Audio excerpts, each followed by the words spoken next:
And we are back live with another Johnnie Torch live broadcast. Back on the air, broadcasting live high on Torch Tower, high above the metropolis below. I don't know if I don't remember what that speech I used to give was now. I haven't said it in quite a while, but we're up high here in Torch Tower, looking down on the fair metropolis below. And we have a very special broadcast for you today. This is the grand finale of this week in comic book television for the 2017-2018 season. Johnnie Torch Live number 30, no, excuse me, number 93. Getting dyslexic for a minute there. Number 93, 93 big editions of Johnnie Torch Live starting last April. April it was when we started doing live broadcasts. And I enjoy them all. What do you want me to do for the 100th live broadcast? That's what I'm interested in. So if you're new to the show, new to the channel, let me know what you think about what I should do for the big 100th live broadcast. But again, for today, we are going to wrap up the television season, as I always like to do, by ranking the, in this case, 12 shows that I watched during the 2017-2018 season. As usual, the chat room is open if you are catching us live and you want to tell me what you think. But of course, you have to talk about the show I'm talking about at the time, because you're going to confuse me if we're in the middle of talking about, whatever, Arrow, and then you want to talk about Legends while I'm talking about Arrow or something like that. Understand I can't do that. I've got to just talk about the subject at hand, and I'll check out your comment afterward, and if you're still on, we'll talk about it then. This is bound to be a long one because I get long-winded, and there's 12 shows we're going to review. Not really review, but we're just going to talk about it. I didn't take any notes. I usually take copious notes, and I talk about every single detail, but that's kind of the point of doing the weekly reviews, the weekly shows. We talked about every last scintilla of storyline and detail and this and that. We're just going to give an overview about what we thought, broad strokes. Okay, so with that out of the way, let us get on with the show. It's time to start the show. It's time to light the lights. All right, number 12. We're going to go from worst to best. What was the worst show of the season this year? I think most of us will agree Inhumans. Yes, the Inhumans was the least, the weakest of the shows. Now, I don't hate this show as much as a lot of people do. A lot of people hated it mercilessly. I did like the cast. I think they had a pretty strong cast. Unfortunately, the story is what failed them. The storyline was abysmal. And I particularly liked the guy that played Maximus. I kind of felt that he was in the right mind frame doing the show, but unfortunately, they really didn't give him enough moments of towering insanity. They kind of made it that you thought that maybe he knew what he was doing. For a character called Maximus the Mad, that's kind of not the route you want to take. Abby Cornish, of course, lovely as ever as Crystal. She'll say she stepped right from the pages. I thought she was great. Serinda Swan, I believe that's her name, plays Medusa. Kind of got a raw deal in this show. They got rid of her hair, toot sweet. We really never got to see Medusa as Medusa is supposed to be seen. Anson Mount, I think, did the best he could with the limitations placed on him. He was a very strong visual actor. I got the feeling they got the right guy to do the job, but of course, they stuck him in, modern day. It's basically like a Masters of the Universe thing. A lot of people complained about Masters of the Universe, particularly at the time, because about, 70% of it exists on Earth, the storyline. And most people just wanted to see Eternia, they want to see Grayskull, they want to see Battle Cat. And the same way here, we got Lockjaw, sidelined. We got Black Bolt not really showing his powers, not really wearing the mask. Karnak and Gorgon were serviceable. I think too much time was spent with Karnak, to be honest with you. He was with some hippies or something in a, hemp field or something. I don't know. Gorgon was, equally unremarkable, so to speak. The storylines were just not up to snuff. This is not what everybody was looking forward to when they were saying there was going to be an Inhumans show. I think people would have liked to see an Inhumans movie had they taken the time to do it right and had the patience to do it right. Now, I don't know where they're going to go with Inhumans from here. This is what interests me, because this is the first time really that a Marvel property has failed. Now, what do you do in this case? Do you reboot it within the universe, even though all other franchises in the universe are not being rebooted? Or are you going to just carry on from here whenever the urge calls for the Inhumans to show up again? Do you bring the original cast back in a Fantastic Four movie and say, this is our Inhumans cast, this is our Inhumans background, and we're going to stick with it? Now, it would be very easy to dismiss because they really had no interaction with any other area of the MCU. I don't remember them even name dropping anything or anybody. I mean, they didn't mention Thor, they didn't mention Coulson, they didn't mention anything that really would tie them to the MCU at large. So there is probably a strong possibility they're just going to drop this from continuity and forget it. And then maybe 10 years from now, probably not 10 years, I don't think we're going to see Inhumans languish on the shelf for 10 years. But I imagine they are going to come back at some point, and probably with a new cast, probably in a Fantastic Four movie if this merger deal, whatever it is, between Fox and Disney goes through, which it apparently is going to. Last we heard there was a bid from Comcast. Looks like Disney is going to get the bid, the winning bid at the end of it all. But yeah, number 12 apparently is going to be uncontroversial. Inhumans, the worst of the shows this year. Again, I really didn't chalk it down to the actors. They all did their best. I think a lot of them were, cast very well. It's just the story that let them down. The limitations of television also, of course, being something. It's like my feelings on Netflix Daredevil.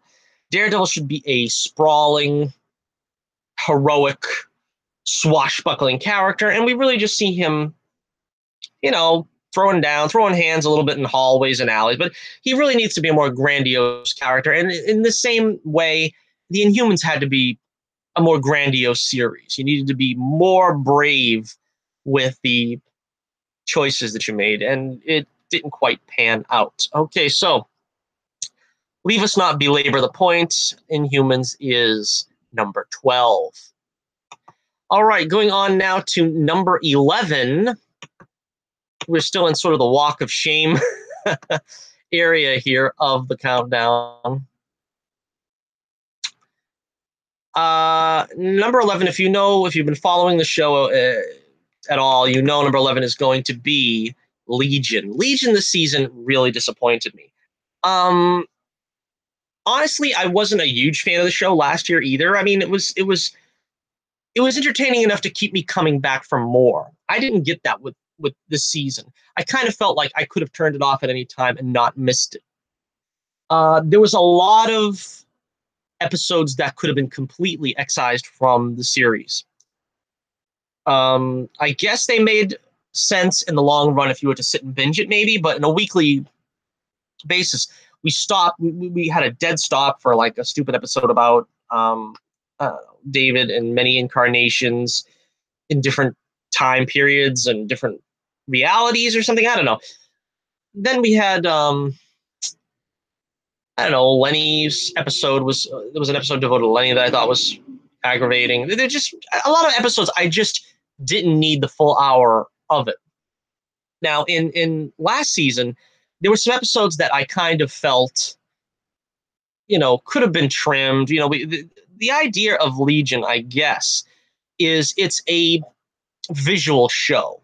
It's basically throwing a lot of stuff at you to wow you, and then there's an underlying narrative that's supposed to be engaging, make sense, basically. But it didn't really make sense this season. It really didn't. I mean, there was a lot of also, we had the narrator doing the sort of PSAs about how are people misled, online or whatever. There's just a lot of stuff that it felt like, just give us a straightforward narrative. Don't get so cute that you're kind of losing us. You know what I mean? that was the bad stuff. That was the stuff that irritated me. Now, talking about the main storyline, another problem is they kind of drop the narrative. I mean, I hate when they do that, because usually it's a sign of another showrunner taking over, where they kind of are like, okay, forget that last season cliffhanger. Forget it. We're just going on from there. The Human Target was a good example of that. There was a great cliffhanger after the first season. Everybody loved it. I was so excited seeing how they were going to resolve that cliffhanger. What's his name? Winston was captured by the old man. At the end of it, they resolved it in 5 minutes. And kind of the same thing happens here. It's like they couldn't figure a way out of trying to explain what happened to David in the end of the last season, where he was whisked away by some kind of a probot or something. And they kind of deal with it in a sort of superficial way, and they just are like, forget about that now, let's go on. They really backed off on the Professor X storyline, because they name dropped him this season. I think they kind of alluded to him more in the first season, particularly near the end, where he was finding out his past and so forth. Here, it seems less likely he's ever going to appear in the show, either as James McAvoy or Patrick Stewart. I imagine it would probably be the Patrick Stewart version, because, David's like a 35-year-old man or something. But yeah, it's interesting. I don't know where they're going with the Patrick Stewart, with the Professor X angle. It seems like it's not going anywhere. We didn't really lose anything this season. Again, the black actor, I can't remember his name, I think got killed. I don't even remember his name. He wasn't all that memorable in that case. We got to see some more, some of the relationship stuff between Sid and David I liked a lot. That was something that should have been focused on more. The overall plot of her going from the future and trying to talk to him in the present was a little confusing. Apparently, she knows something that the rest of us are not kind of privy to, where she knows David's going to go bad, and Farouk's the only one that's going to be able to stop him, and so she's hating villain. And sadly, I don't think that was as effective as if we could have seen what happened. As I said in the season finale episode, it feels very much like they're trying to convict him of something he's yet to do.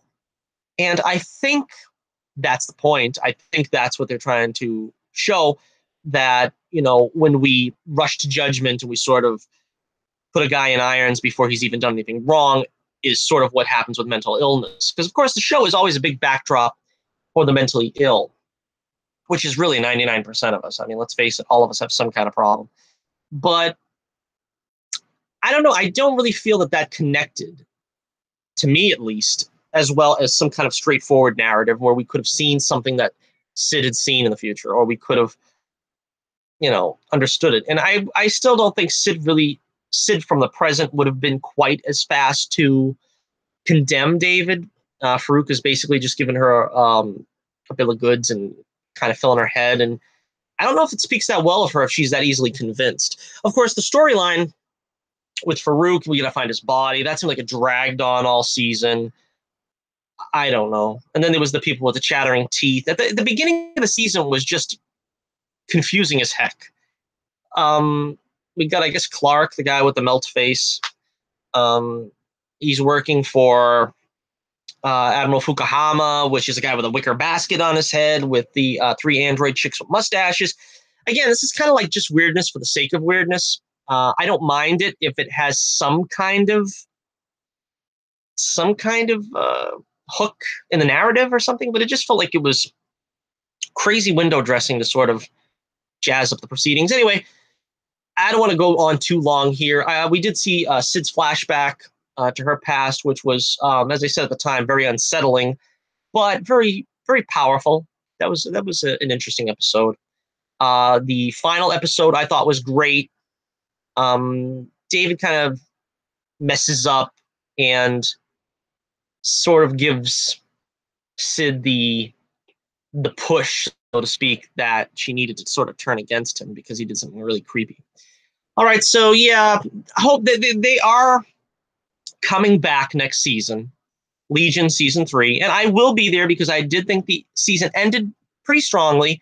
It's one of those things where if you start weak, it's all right as long as you finish strong. And I think the last 3, 4 episodes were pretty strong. Certainly the last 3. So was it 2 or 3? I don't know, but there certainly was a stronger finish to the season than there was at the start. Let's just hope they trim some of the fat, burn some of the dross, just give us a more clear, complete, and concise narrative next time. But for now, Legion Season 2, number 11 on our list. Okay. Next up, number 10. Of course, this is not a comic book show, but I was reviewing it all season. For the most part, I dropped reviewing it in the middle of the season, but we do have to talk about MacGyver. I told you all I was going to talk about my thoughts on the season finale, and I'm going to do that now, even though I haven't seen the season finale for 2 months, I think it was. As I said, I got no notes. I'm going to try to do this off the top of my head, but so we had a pretty interesting season. Mac was still trying to find out who his father, well, where his father was. I think we, as the audience, wanted to know who his father was. The draw was going to be that maybe it was going to be Richard Dean Anderson. RDA is not really all that interested in coming back to the show or coming to this version of the show. He's made that very clear in a couple of instances. I don't necessarily feel angry about that decision. Sometimes it's best just walk away, but I do think this MacGyver version is decent. And apparently Michael DeBar felt the same way, and this season graced us with a version of Murdoch, not the young Murdoch, but this is the original Murdoch. And kind of a disappointing episode since he really didn't have to do anything but play Terminator 2. Really, he just keeps stalking the guys. It was a good episode, but I mean, it was a waste of Michael DeBar's talent.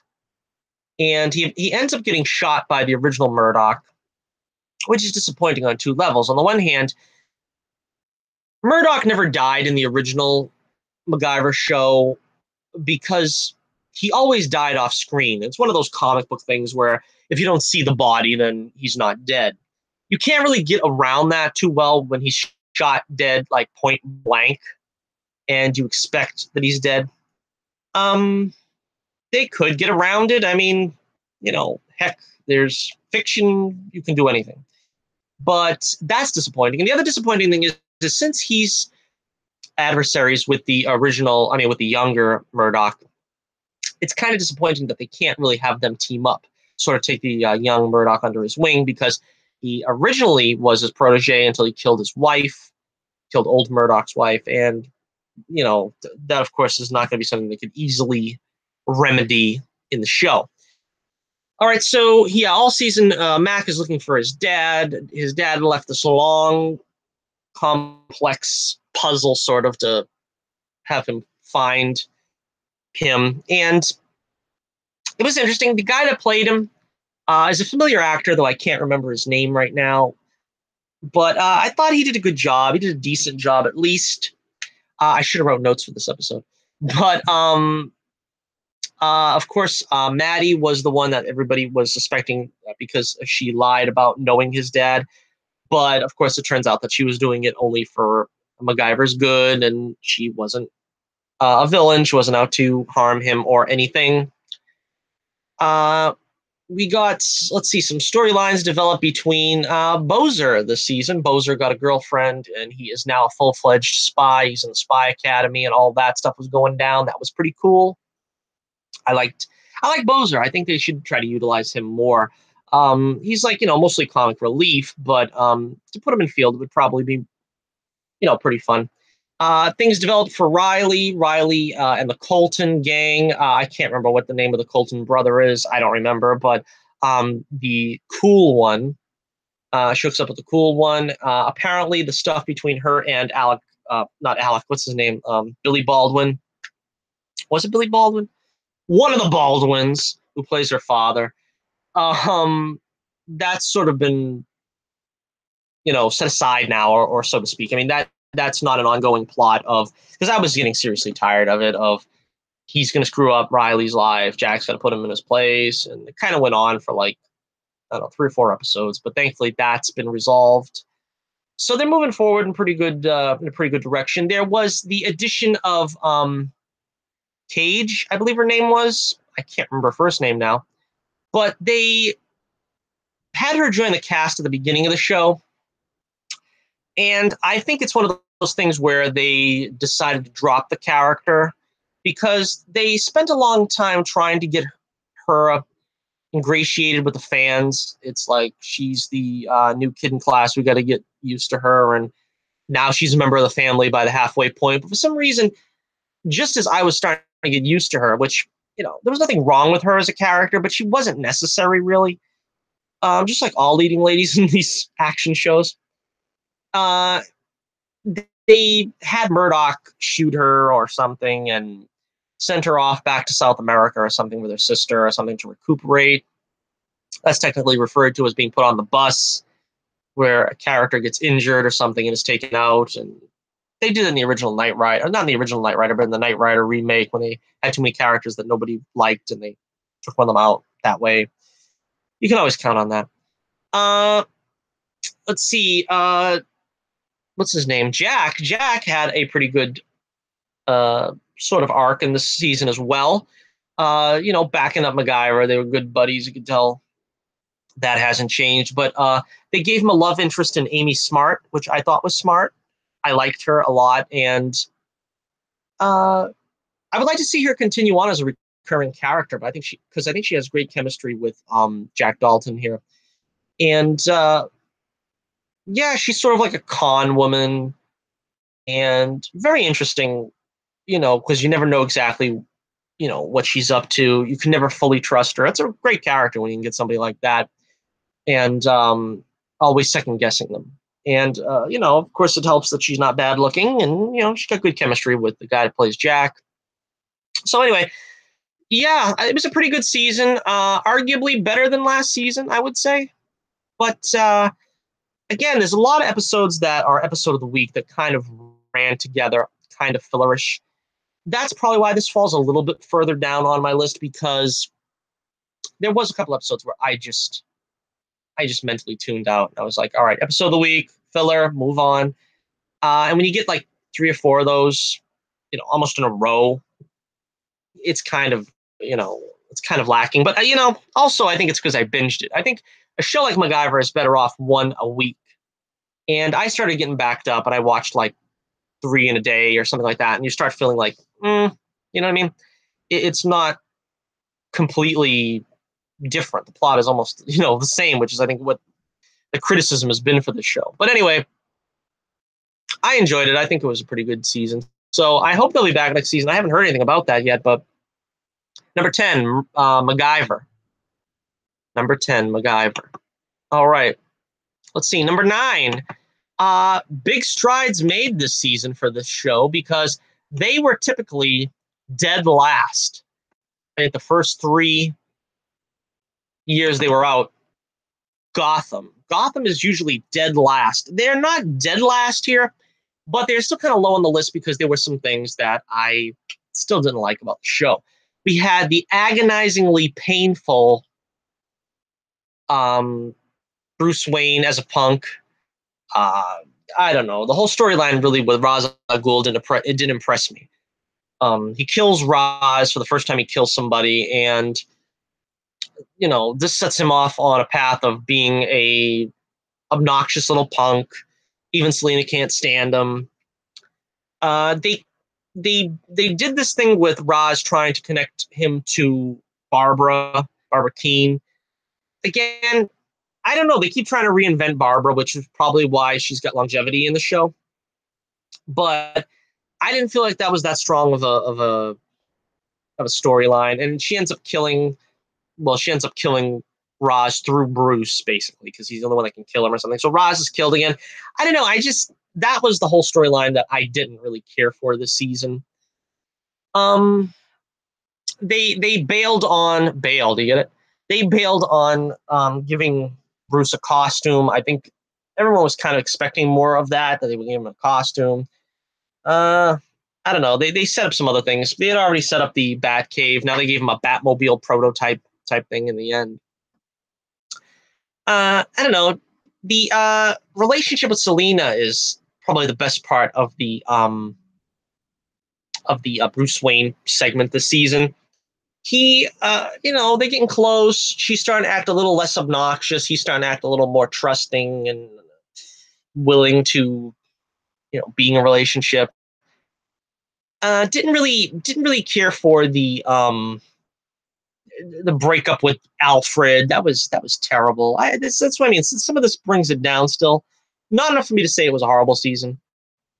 Let's take a look at the heroes first. I guess Jim Gordon had the most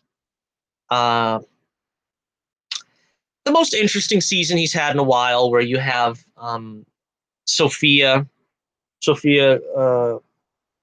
I can't remember his name. I was going to say Corleone, but it's not Corleone. Falcone, excuse me.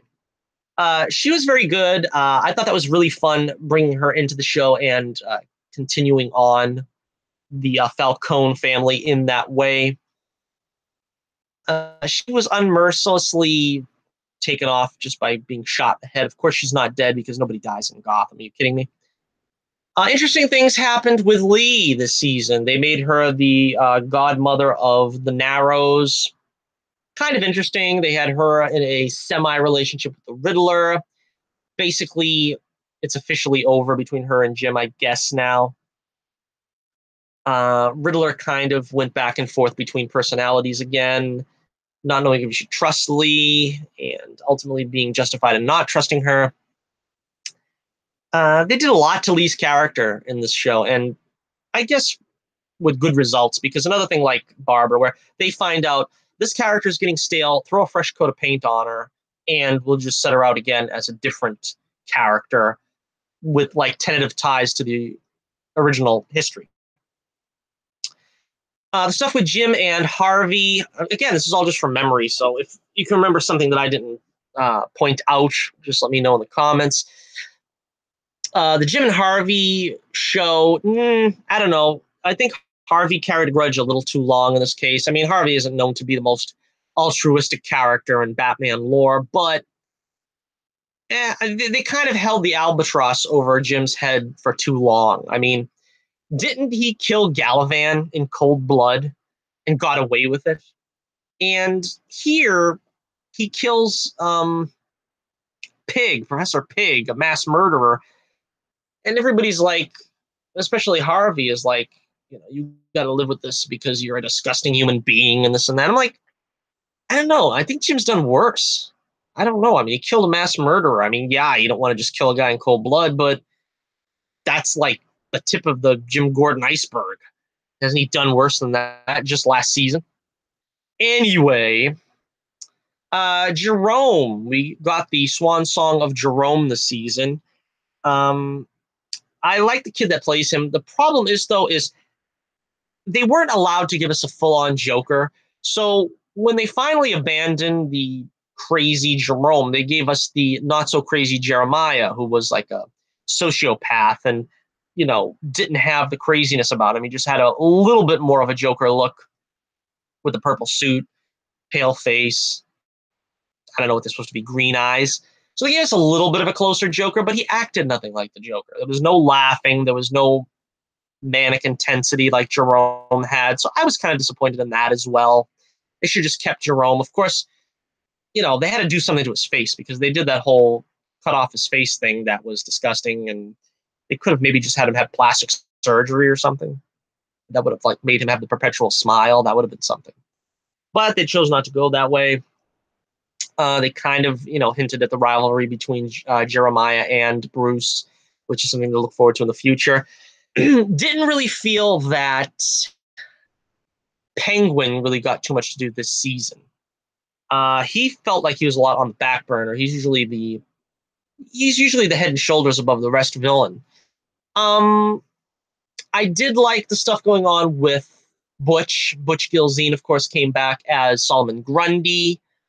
He was fun as Solomon Grundy. He ended up coming back to his senses to be Butch. Tabitha ends up getting back with him, and then Penguin kills Butch to get to Tabitha, which was a nice moment because we all know Penguin wasn't going to forget about the person that killed his mother. And that would have felt very disingenuous if they had forgot that. But they didn't, and so that was good. Yeah, that's about it, I guess. We really, we had a it's sort of a potpourri of different characters coming in and out. We had Mr. Freeze again, the Mad Hatter again, Firefly again. Oh, Poison Ivy, of course. I knew there was someone I was forgetting. Poison Ivy now recast again. We went from her being 12 years old to her being, 18 years old, to her being 32 years old. And of course, she was played by the lovely, of course, I'm going to forget her name again. But anyway, Golden Glider, that actress, she's really good. And I was hoping she would get, more screen time on The Flash, but seeing as how they wrote out Captain Cold, because I guess Wentworth Miller wants out, she's not showing up there no more. And of course, Heatwave isn't on The Flash anymore, so where does that leave Golden Glider? But anyway, she was good as the Poison Ivy the Third. And they kind of also wrote her off unceremoniously, not really knowing what happened to her. And next season is the last season. What do I hope to see in the next season? Hopefully Poison Ivy comes back. Hopefully we have some resolution with some of these characters. Hopefully they bring back Harvey Dent. They set the groundwork for him, but then did absolutely nothing with him. That would be nice to see something with him. Hope they move Bruce and Selena a little bit closer into their, future, what they're going to become. Of course, Selena is already wearing like a cat suit. She's like almost completely in that now. All she needs is like the earpieces or something to complete the change. But yeah, Gotham comes in at number 9 this season, and we didn't ever find out whatever happened to Michael Chiklis' character. I thought he was going to come back at some point, but he never did. Number 9, Gotham on this year's top 12 list. All right, next up, we'll go to number 8, and this one was by far the shortest season of them all. We had Black Lightning. Now, this is where it gets tough, because we're starting to get into the CW shows now. To be totally honest with you, I wasn't entirely impressed with any of the CW shows this year, which is different from me. I usually like at least one of them a lot. I thought they were all mediocre this year. And so I really don't know if I want to put Black Lightning this low, because it did come out of the box strong. It did come out swinging. But I think the thing that sets this one down a little bit more than some of the others was there was still a strong, for lack of a better term, SJW bent to the series. There were a lot of episodes that were heavy-handed, a lot of scenes and scenarios where, like Jefferson goes to jail over bogus reasons, and Jefferson's getting pulled over for no reason. It's like you can play that card, but don't wear it out. You know what I mean? Because you start wearing it out, and everybody's just like rolling their eyes. So I think they had a little bit too much of that in the season, because considering it was a short season, being only whatever it was, 12 episodes or something, that's what kind of knocked it down a little bit. Because in that short amount of time, we did still get a bunch of episodes that were annoying like that. But again, that's the downside of it. The villains were pretty good. I enjoyed, I would like to see, as I said before, during the season, I would like to see Jefferson get a villain worthy of his powers. We still don't have that yet. That's another reason why I think the series went down a little bit. The ham-fisted redneck CIA guy or whatever. Again, not all villains for a black superhero have to be white redneck racists. And we see a lot of this problem with Supergirl too. Like they brought in, well, we'll talk about that in a minute, but they brought in Max Lord and Morgan Edge. They had Max Lord before, and they were playing almost the same card with him, but they made it twice as bad with Morgan Edge. And it's like, well, the female protagonist is a superhero and a female superhero, so we have to have the, male chauvinist pig as the superheroine's main adversary. I mean, we don't need that. You know what I mean? We don't really need to have that kind of complete reversal of the hero in order to have them be the villain. They can be villainous without being repulsive. A lot of people don't understand that, unfortunately, that run these shows. But anyway, again, Chris Williams was fantastic as Jefferson. I really enjoyed him. I enjoyed the whole cast, actually. There was a very strong cast here. We were talking about the villains for a minute there, but again, Tobias Whale, Kronos, I think is the guy's name. I don't know, the actor. But a real cool villain. He had stature. He was sort of like, the kind of prototypical kingpin. We had Lala, who was my favorite, which they brought him back, and I kind of wish they didn't, because they did like this weird thing with him where he was like hallucinating or whatever it was, but they really didn't pay it off. He just floundered around until he was killed, and I don't know. I don't get it. Woo! And I take a sip here. I've got some apple cider vinegar in my water this time, so quite a powerful, quite a powerful drink. But I'm adding it to my diet, so that's what's happening here right now. I'm trying to regain my composure. All right, so yeah, it kind of felt like they wasted Lala. They could have done something interesting with him had they allowed him to survive. They had that. What was that fat lady? I don't remember her name. Lady Eve? It was Lady Eve. And yeah, she was an interesting villain. Then they killed her off kind of unceremoniously too. We got the emergence of Thunder, the sidekick, the daughter of Black Lightning. And of course, Jennifer is going to become Lightning eventually, although she didn't quite get that far in this season. But, it looks like she was kind of hard against it. She didn't want to become a superhero, so it's going to be interesting to see what it takes to make her change that mindset. There was the paralyzed kid that got the the spinal replacement or whatever by what's his name, Tobias. That was an interesting storyline. The mother of the family, I forget what her name is. Again, very good actress. That was strong cast. And then Gamby, he was a really good addition, because every hero kind of needs at least one confidant, and he was perfect for that. And there's like hard feelings between them because there's like a shady background for Gamby. And they played that very well too. So again, it's just just don't be so heavy-handed next season. And I could easily see this one going up into the top 5, because it really is a good, strong show that just needs a little bit of balance, a little moderation. Let's get more into the super heroics with a strong, powerful villain that has that kind of challenge that they can give Black Lightning. And again, I want to see him cross over with the other heroes. That will be spectacular should they do it. But yeah, Black Lightning, number 8 on the list. All right, next up, we have number 7. Number 7 on the list. And again, like I said, I didn't know where to put most of these. But number 7, I am going to go with Arrow. Arrow for number 7. And it was a very irritating season for me. I think, as I said with Legion, it ended strong, but the beginning of the season was pretty disappointing. We had Oliver wants to hang up the cowl yet again, hang up the hood, and Diggle wants it more than anything in life, but then again, Diggle's lying because he's got some kind of tremor issues or whatever with his arm. He can't steady his arm. That's also taken away from him the same way it was with Felicity, her paralysis. It really isn't too much of an issue because that science can handle it in this genre. So again, it kind of felt like a wasted storyline there.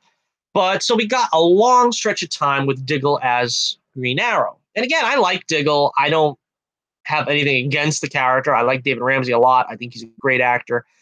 But I don't want to see Diggle's Arrow. I want to see Oliver Queen as Green Arrow. So we went through a whole portion of the beginning of the season without Oliver. And we had the long drawn out business with what's his son's name? William, his son, is like not wanting him to be the Green Arrow, but then he's all right with him being the Green Arrow, and then Oliver wants to be the Green Arrow because he's, he enjoys being the Green Arrow, and he kind of feels like that's something he needs to do.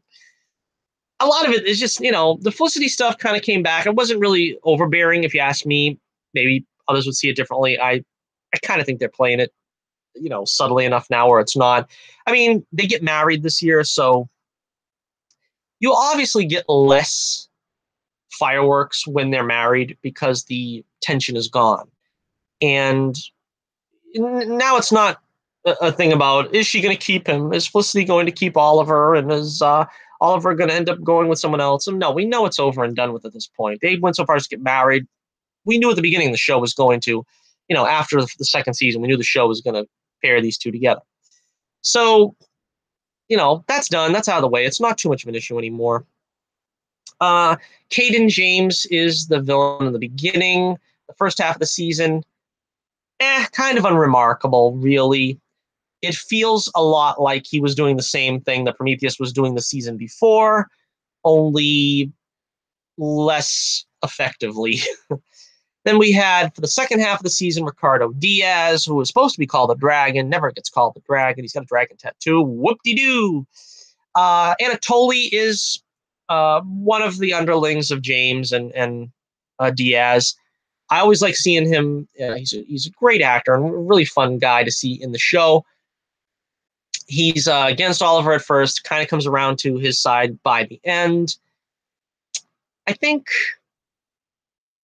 he's kind of wasted in this season, though. I think he's kind of wasted. I kind of wish they would have done something a little more intense with him. I got to add some water to this apple cider vinegar. It's too strong.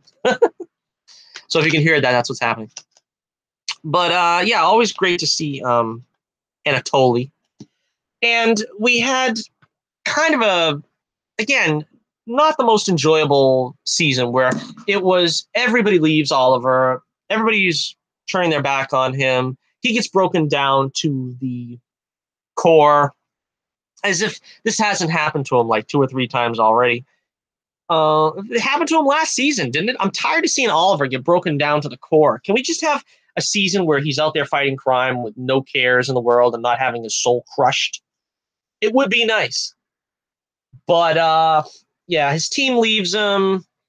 Renee ends up ratting him out to Watson, who was this FBI agent that was just a pain in the derriere for the whole season. Not to get ahead of it, but so then there's no trust between the team, and Dinah's getting PO'd because Oliver's watching her, somebody's watching me. So all that stuff's going on. Curtis is upset too. So they end up leaving him. Renee, I didn't think it was possible, but they made me hate Renee this season. He was my favorite character last season on the show, and they just ruined him entirely. Just terrible. Didn't care about him. They made him so schmarmy and just aggravating. He's an aggravating character to watch. And you understand why he did what he did, and you just feel like, why don't these guys all just make up? Why don't they patch things up? There's nothing done really here that can't be like undone or made right. But unfortunately, that doesn't happen until like the last episode of the season. They keep trying to well, maybe we'll work together. Maybe we'll just don't change nothing, Hoss. I mean, oh man, they just played that card way too much. That was so irritating this season. I like Dinah Drake. I like Black Canary. They brought back Laurel's doppelganger, Black Siren, which I thought was a good idea, but she kills Dinah's old boyfriend there, who ends up being the vigilante, which again, that was the most anticlimactic way that you could have done the whole thing, really, because then he becomes like a hero. He's working for Caden James, and then he's kind of like doing a triple cross where he's really a good guy. It just kind of ruined the whole thing about Vigilante. The whole thing about Vigilante was that he was a wild dog. He was a mad dog. You just go out there and kill people and do it for the sake of, protecting the innocent. He's sort of a punisher. But then they made him into the boyfriend. I don't know. And then Black Siren ends up killing the boyfriend. I don't know. It just, and so then Black Canary has a vendetta against her for a long time.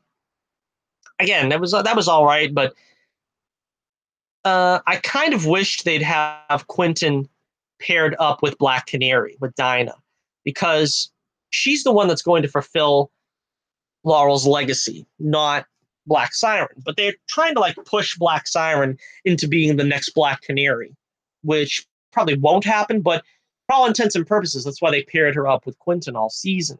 And Quentin is sort of like doing everything he can to, rehabilitate her. Diaz was, Diaz was okay, but it's like, I don't see why they keep giving us these kind of villains. I know why they keep giving us these kind of villains, because there's nothing very remarkable about them, like Tobias Church and Caden James, but they want Oliver to fight a street level villain. But the problem is when he fights a street level villain, they're boring. And then when he fights someone with a little power and nickety knack to him, like, what's his name? James McDonough there. What's his name? Not Malcolm Merlin, the other guy. Damien Dark. I knew it was another alliterative name. Whenever they pit him against someone like that, then everybody loses their mind because they're like, oh, he can't fight someone. He's a guy with bows and arrows. How is he going to fight someone with magic and stuff? But then we get these bland antagonists. I mean, I don't know. So anyway, let me wrap this up here. We're going too long on this one. So, of course, we bid farewell to Paul Blackthorne. Again, really sad. Great actor. He brought a lot to the show, and he's going to be sorely missed. Again, with a show like this, he'll be back in Flashback. He'll be back in Time Travel. He'll be back in... I would like to see him back in Time Travel in Legends of Tomorrow so we could have some time with Sarah. Because... that's kind of like the thing where they can't bring back Laurel, but they can bring back anybody else, it seems like. So I would like to see Sarah, what she's become as Captain Lance. Of course, the problem with that is, they did bring Sarah back for the show, but they completely wasted her. It was just sort of like an obligation, it seemed like. It didn't seem like they had any idea of what they would do with seeing them together again. I mean, his daughter's going off to fight space pirates or whatever, and they don't even really have a meaningful conversation before he dies, and that was disappointing as well. But anyway, yeah, and so of course at the end, well, of course, again, cameos, of course, by what's his name? Tommy Merlin. We got to see him. Christopher Chance playing Tommy Merlin. That was cool. We got Roy Harper coming back for an episode. He goes off with Thea, which is something I always wanted to see. But Thea, of course, unfortunately leaving the show. Willa Holland, always a favorite. Sad to see her go. But apparently she goes off with Roy, and then Roy is going to be back next season. So apparently things don't work out between her and Roy.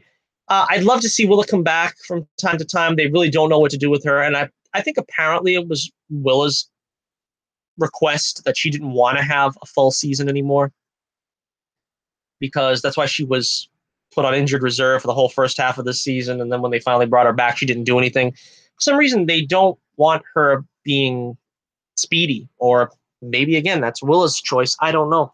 But anyway, and so they wrap up the season with Ollie being outed, which it kind of throws all 6 seasons into turmoil, because what the heck was he protecting his secret for so strongly all those seasons, killing people to make sure that no one could know his secret, and going through all kinds of circus-like contortions to make sure that nobody found out.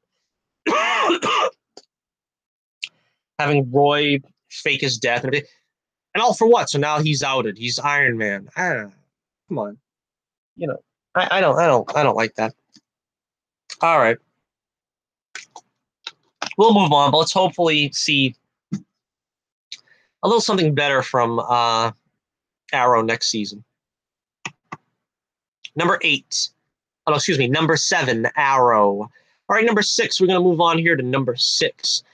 Another one just missing the top 5.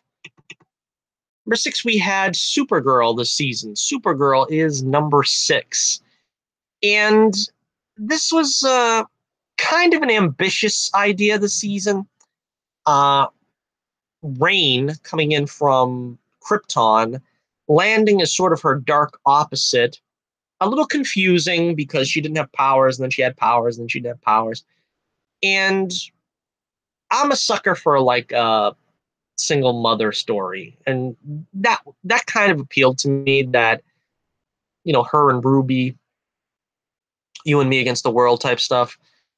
Her and Ruby, and how Rain was taking her over. Another thing that's right up my street, which is the dual personalities, the dual natures. I love that. So there was a lot to like about this season. It just didn't feel like it was executed very well, to be totally honest with you. We had a very bland early portion of the season. The first half of the season was very dull. As I said, we had Morgan Edge, Adrian Pasteur, who was, again, talented actor, very good. It's not a reflection on him, playing sort of this chauvinist, rich man. Not. I'm sure it's not lost on anyone that they were trying to emulate Donald Trump, but sort of a parody of Trump, I guess is what I'm trying to say. But and he was supposed to be sort of like a foil for Lena.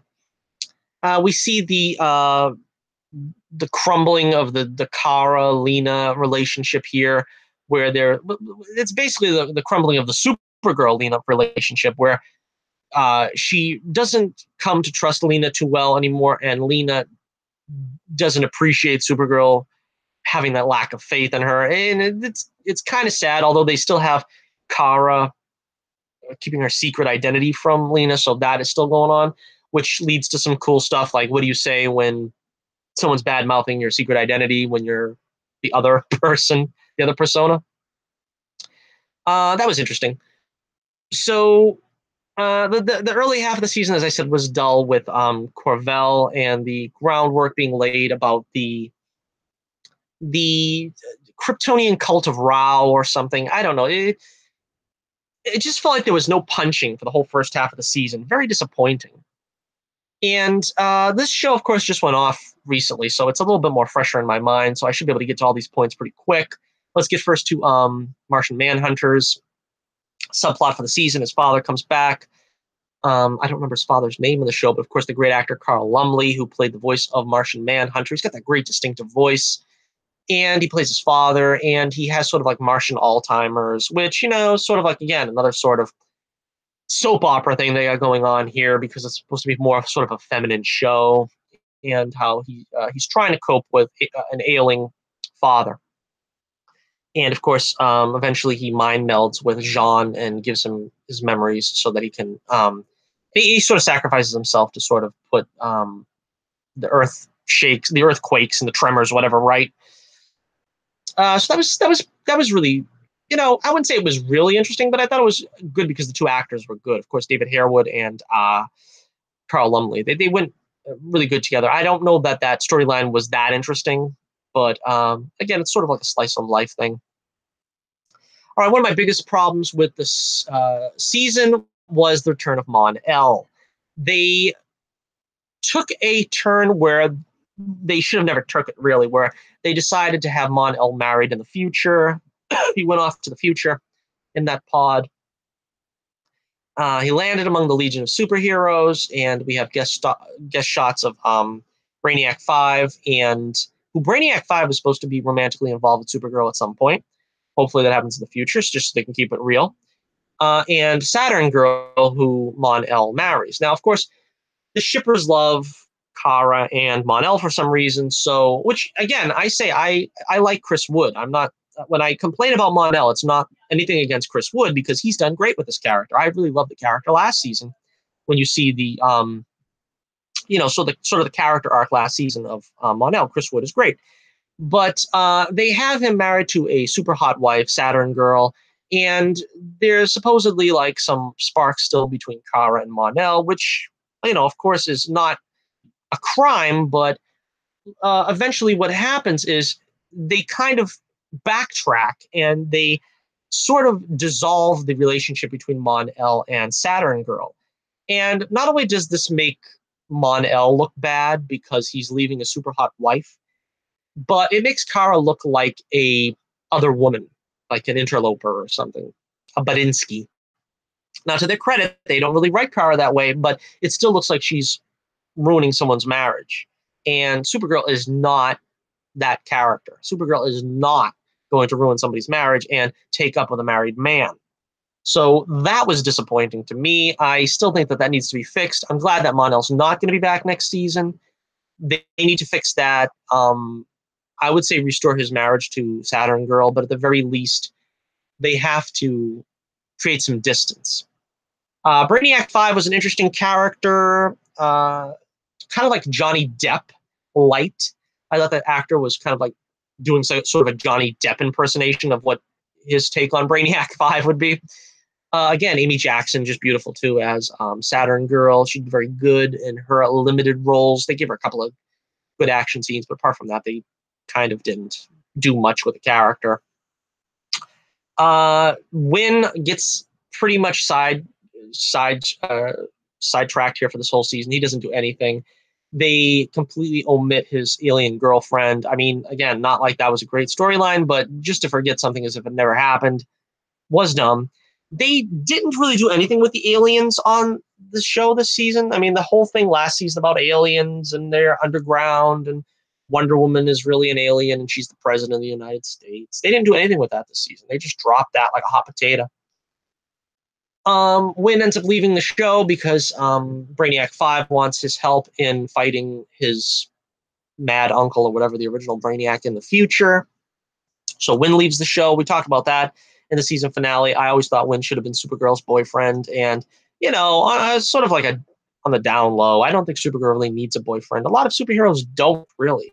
They force relationship drama into all these shows. But really, seriously, most superheroes don't need a relationship. I mean, you've got Superman, you've got Spider-Man, and the rest of them, you know, I'm sure you could point out a few others. I mean, obviously, Fantastic Four has, you know, Reed and Sue, but I mean, most of these other characters, you really don't need the relationship to be a huge part of the drama. So unfortunately, Wynn is out. He'll be in reoccurring status next season, which means probably like, I don't know, 5 episodes, something like that. 5 to 7 episodes, I think, is reoccurring. And we've got Alex's storyline here. We finally got rid of Maggie Sawyer. The bane of my existence, Maggie Sawyer. They finally ended that. Thankfully, the actress had an offer to play in a different show, and that meant she had to leave this show. Again, nothing against the actress. She's a very lovely person. But I really couldn't stand Maggie and Alex dominating the storylines week in, week out, week after week after week, month after month after month. It was terrible. And even to this point in the finale, we still had Maggie's name evoked as if it is the romance that was so great that we dare not speak its name. But really, it was just taking up way too much time, especially for a secondary character like Alex. I mean, that's to take nothing away from the actress. Chrysler Lee, I think is her name. Again, a very great actress. She's impressed me, as I said in the previous video, that her acting is really, really improved. I really think she's a great actress now. Her whole thing is she wants to adopt. She gets to be around Ruby and sort of be her surrogate mom for a while there. The breakup with Maggie is over having children, which Maggie, for some reason, completely doesn't want and won't even entertain the idea. And so, again, hopefully they don't drive that storyline into the ground. They tried to give Alex a bit more color with Black Widow suit and powers and abilities and so forth. And again, then they ended it with her being the head of the DEO, so apparently she's not going to be really the big crime fighter anymore. I don't know if that's... I don't know what that is. What does that mean? Are they seriously going to sidetrack her as just a head of a division? Jean goes off to being, I guess, the detective that he was in the comics, the Jean Jones originally. And of course, Jimmy Olsen, or James Olsen. He pretty much has an ill-conceived romance with Lena. The only time I find the character of Jimmy of any interest, to be totally honest with you, is when he's with Wynn. Those guys got great chemistry as buddies. And they didn't spend too much time together this season. They saddled, like I said, they saddled Jimmy with a relationship with Lena. It wasn't terrible, that relationship, but it was like, if that's all you're going to do with Jimmy, then just write him out of the show. I mean, they finally brought him back as Guardian in the last act of the series, last 3 or 4 episodes or so. They brought him back, which I always thought was a good thing because he's pretty much a bland character otherwise. So you give him a superhero persona, you let him do his thing, and just have him be one of the guys. They did this whole drawn-out thing where he has to be the role model for young black children, I guess, because black children don't have role models. They don't have Black Lightning. They don't have Black Panther. They don't have Luke Cage. I mean, come on. I don't know what they were trying to say with this message, but basically this message is that he has to reveal his identity to the world because there are no black superheroes to have kids look up to, black kids look up to. And that just, in light of what's happened in the past year with Black Panther, with Black Lightning, with Luke Cage, successful, all 3, this kind of feels like they're trying a little too hard to, to grasp relevance for this character. Guardian is a black superhero. That's what I mean. The SJW politics of this show has been its downfall. Now, next season, we're going to have Red Daughter, apparently. Unfortunately, what I think is going to happen is that's going to signal even more communist collusion, all this kind of bull trap that they're going to try to force into the show in a political sense. But again, I don't know. I think it was a decent season this season. Not great, not bad, but decent. And like I said, the Odette Annabelle, who plays Rain, she was good. She was a good antagonist. Some really great action between her and Supergirl in the mid-season finale when she really lays the smackdown on Supergirl. And again, we see that Supergirl is not, she's not quite there with Superman. I think that's good that she's conflicted a lot more. We see her conflicted over what to do a lot of times in the show. And I like that Superman has all the answers typically, but she doesn't. Because she's a junior member. She's a junior partner. I mean, that's like saying Robin knows all the answers when Batman doesn't. I mean, you kind of have to have that hesitation. Disappointed that Superman didn't show up this season, particularly since they brought back Argo City, which is what I was really happy about. They did the whole Argo City thing. Disappointed they killed off Zor-El. Don't know why they did that. They brought in, again, I forget the actress's name, the Lois Lane from Smallville actress to play Allura.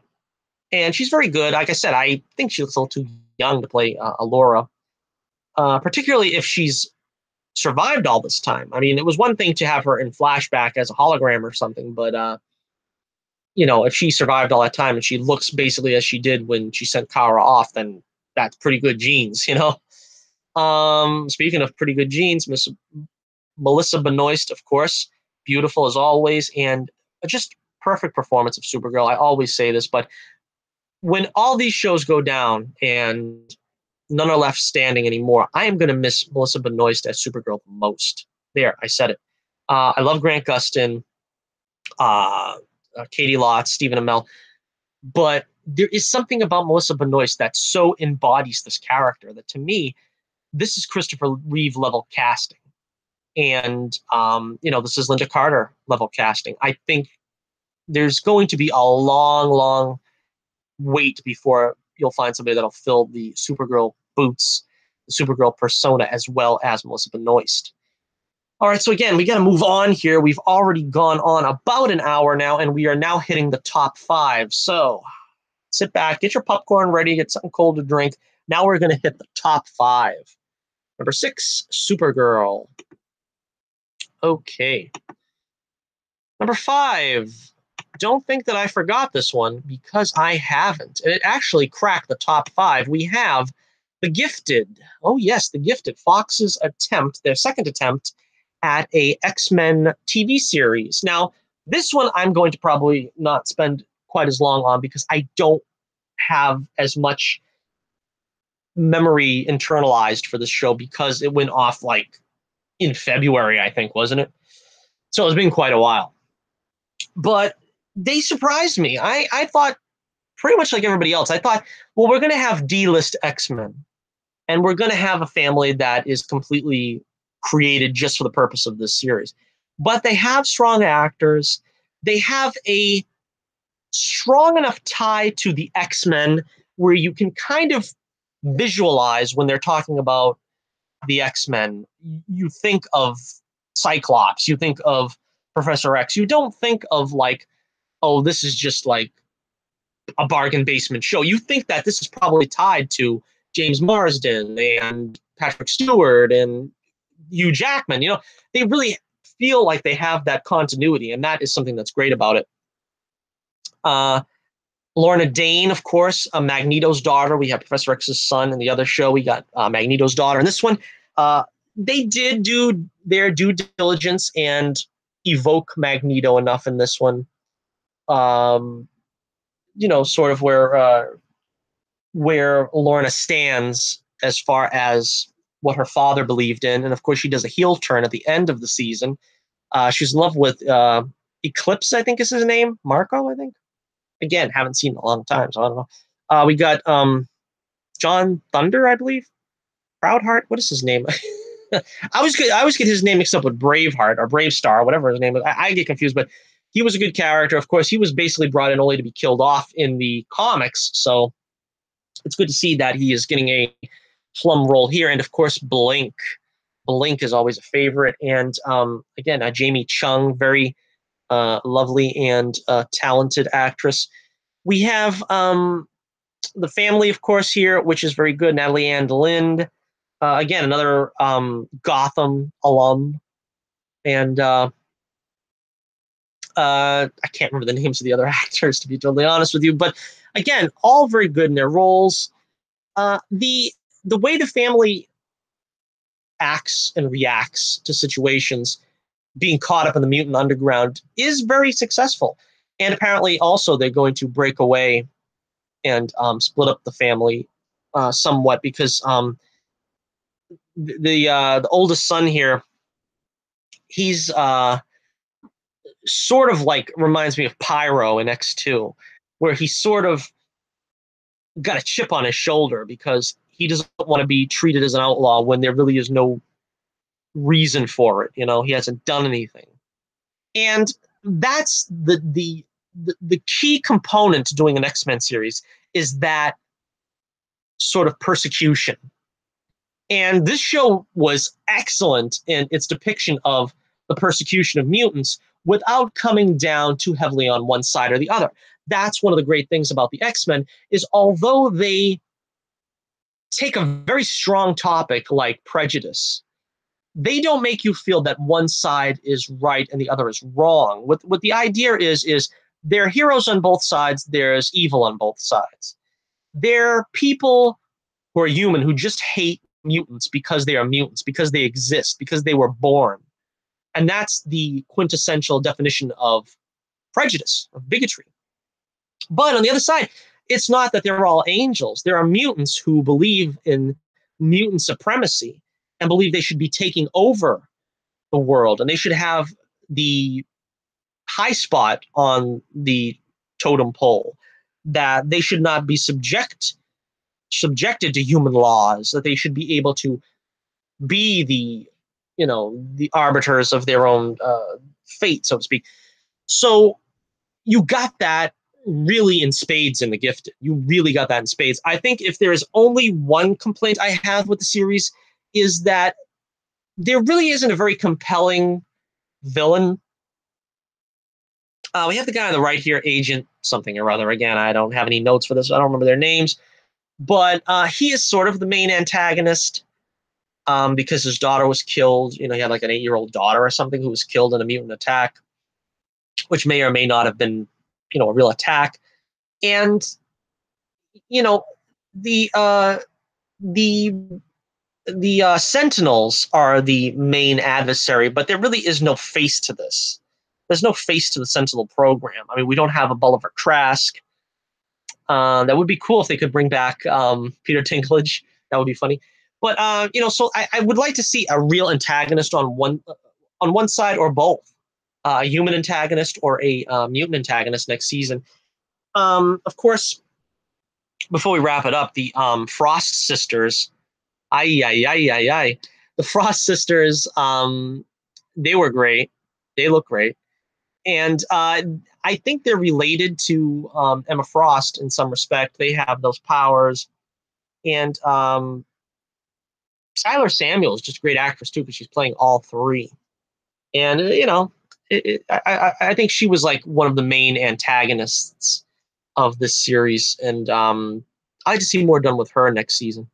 All right, so that was number 5, The Gifted. Again, not a long series. I don't think it was on for that long, but I'm looking forward to it coming back. Unfortunately, on Fox, you can never tell how long these shows are going to last. I mean, they pull the trigger very, very quickly.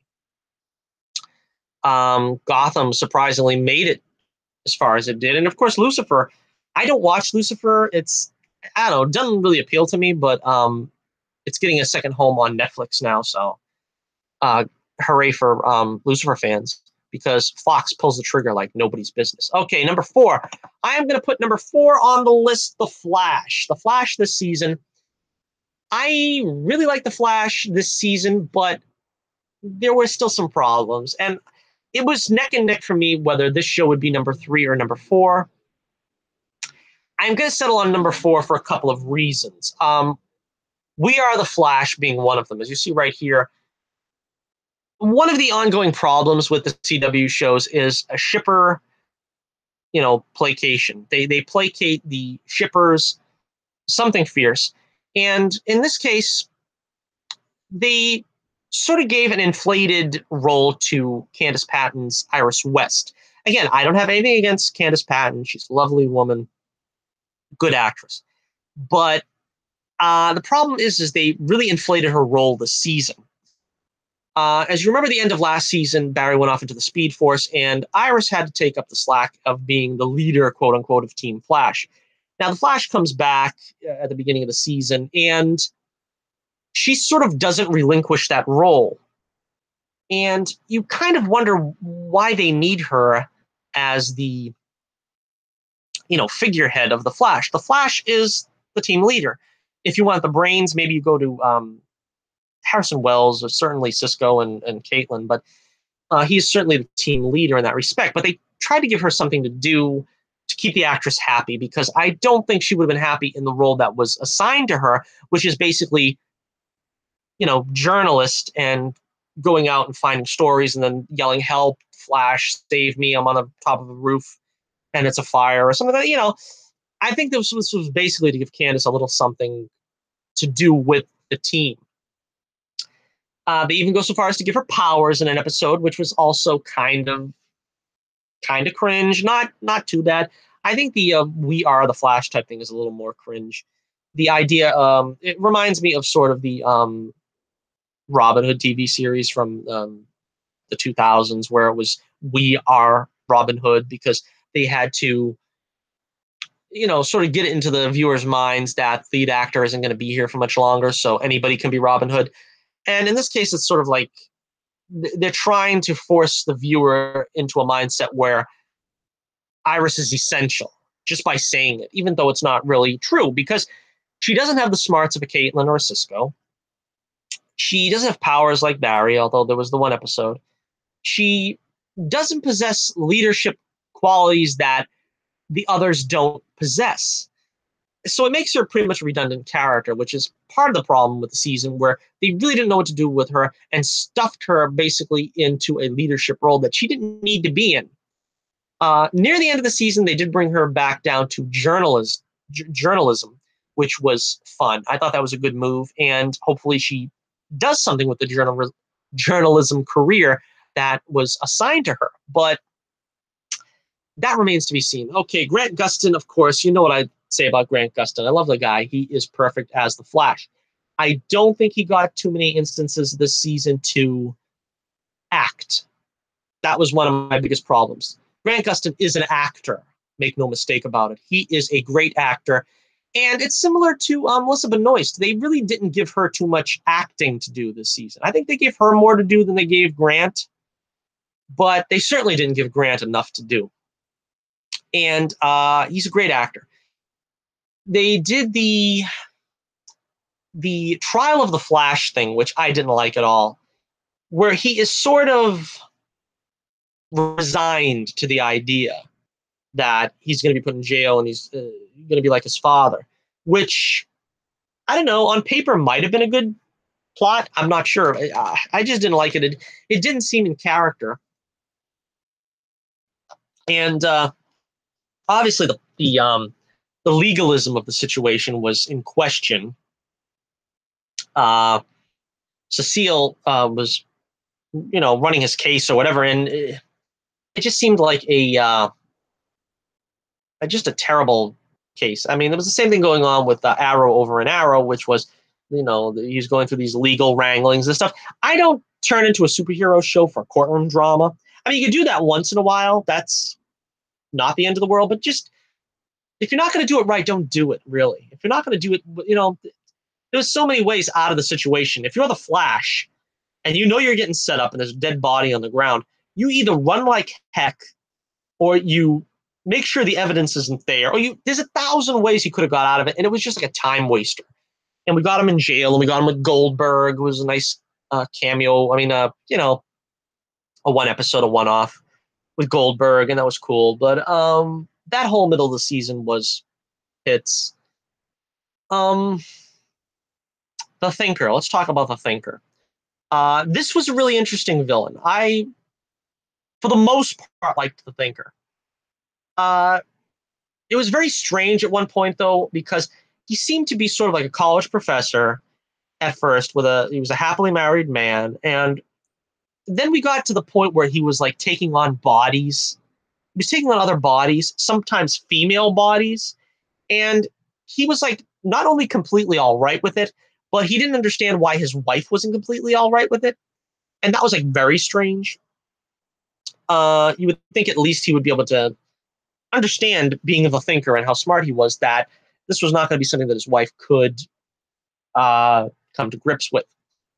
The actress playing Maurice was fantastic. She was a great actress. She did a great job, and was kind of a thankless role, really. I mean, they tried to give her like something to do near the end, I think, but basically she was a great actress. And she was the mechanic, which was supposed to be sort of the the right hand of the thinker. And she basically turns on him at the end, which we could see a mile away. We could see it coming. And let's see. The plan of the thinkers, which was to bring everybody's intelligence down to base levels. That was basically something I did in my first issue with Carrot Top and Bullets Bourbon, The Adventures of Bullets Bourbon. Check out the link in the description below for the comic, The Adventures of Bullets Bourbon. But shameless promo. But yeah, that was an interesting villain plot. I thought that was pretty cool. All right, so let's try to run things down fast here now. Let's see. Ralph. Ralph is introduced. Ralph Dibny, the elongated man. I liked him. I liked him a lot. They kind of made him more like Plastic Man, which is understandable. He was like very Jim Carrey-esque, like a very Jim Carrey light. And Justin Hartley was really good.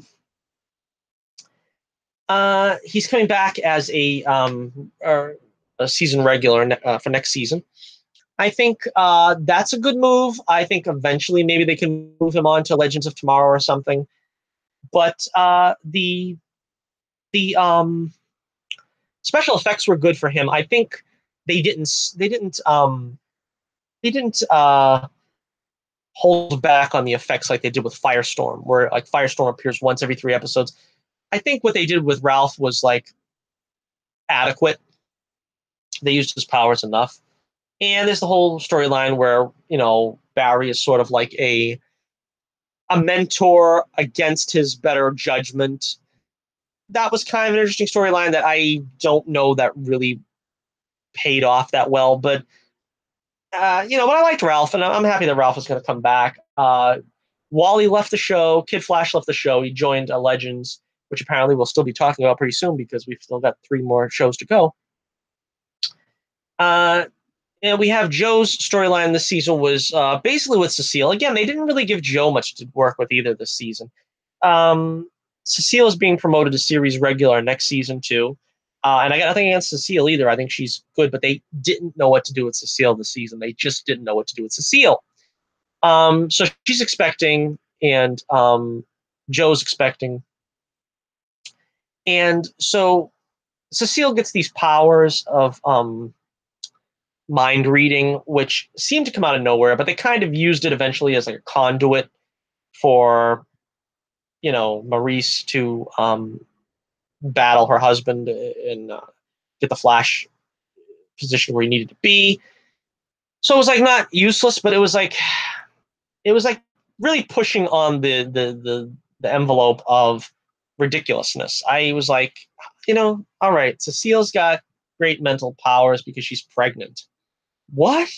What are you going to do with that? I don't know. But I don't know. I guess that's over with now. And again, Joe, like I said, he a great actor. And I don't know. They really didn't give him too much to work with other than just, expecting the baby subplot.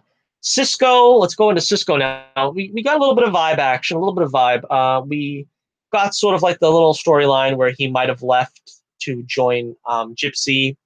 Gypsy's dad is going to give him a job, and he ends up breaking up with Gypsy.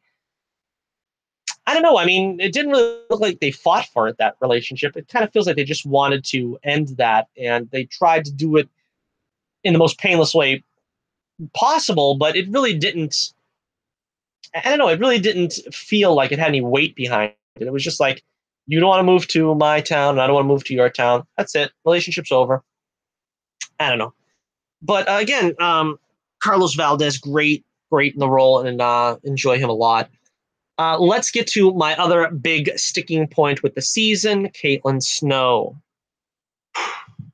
Okay, so Caitlin Snow is Killer Frost, and they brought her back this season early on. It's always one of those things where you think they're leaving, and the next time that something happens, we bring you back as if it was that you never left, as if nothing happened. I don't know why they do this, but it's like she had to leave, and then the next episode, the first episode of the season, she comes back and she stays, and it's not like she ever left. It's weird. I don't know. It's weird. But they originally established Caitlin as having a Mr. Hyde type nature with Killer Frost. Originally, Killer Frost was the Hulk to her Bruce Banner, and she didn't want to become Frost. She was afraid of Frost. She didn't want to be responsible for what Frost did.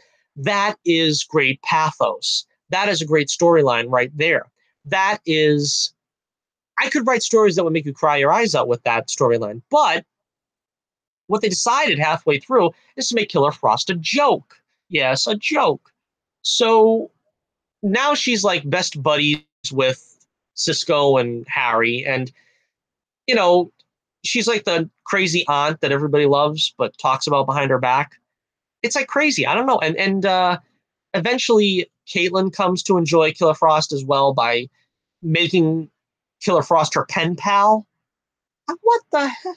What are you doing with this character? This was a great character. This was a great character for pathos. This was a great character for some great deep drama. And what is this that you're giving us? What is this anyway? I don't understand what they thought they were trying to do here.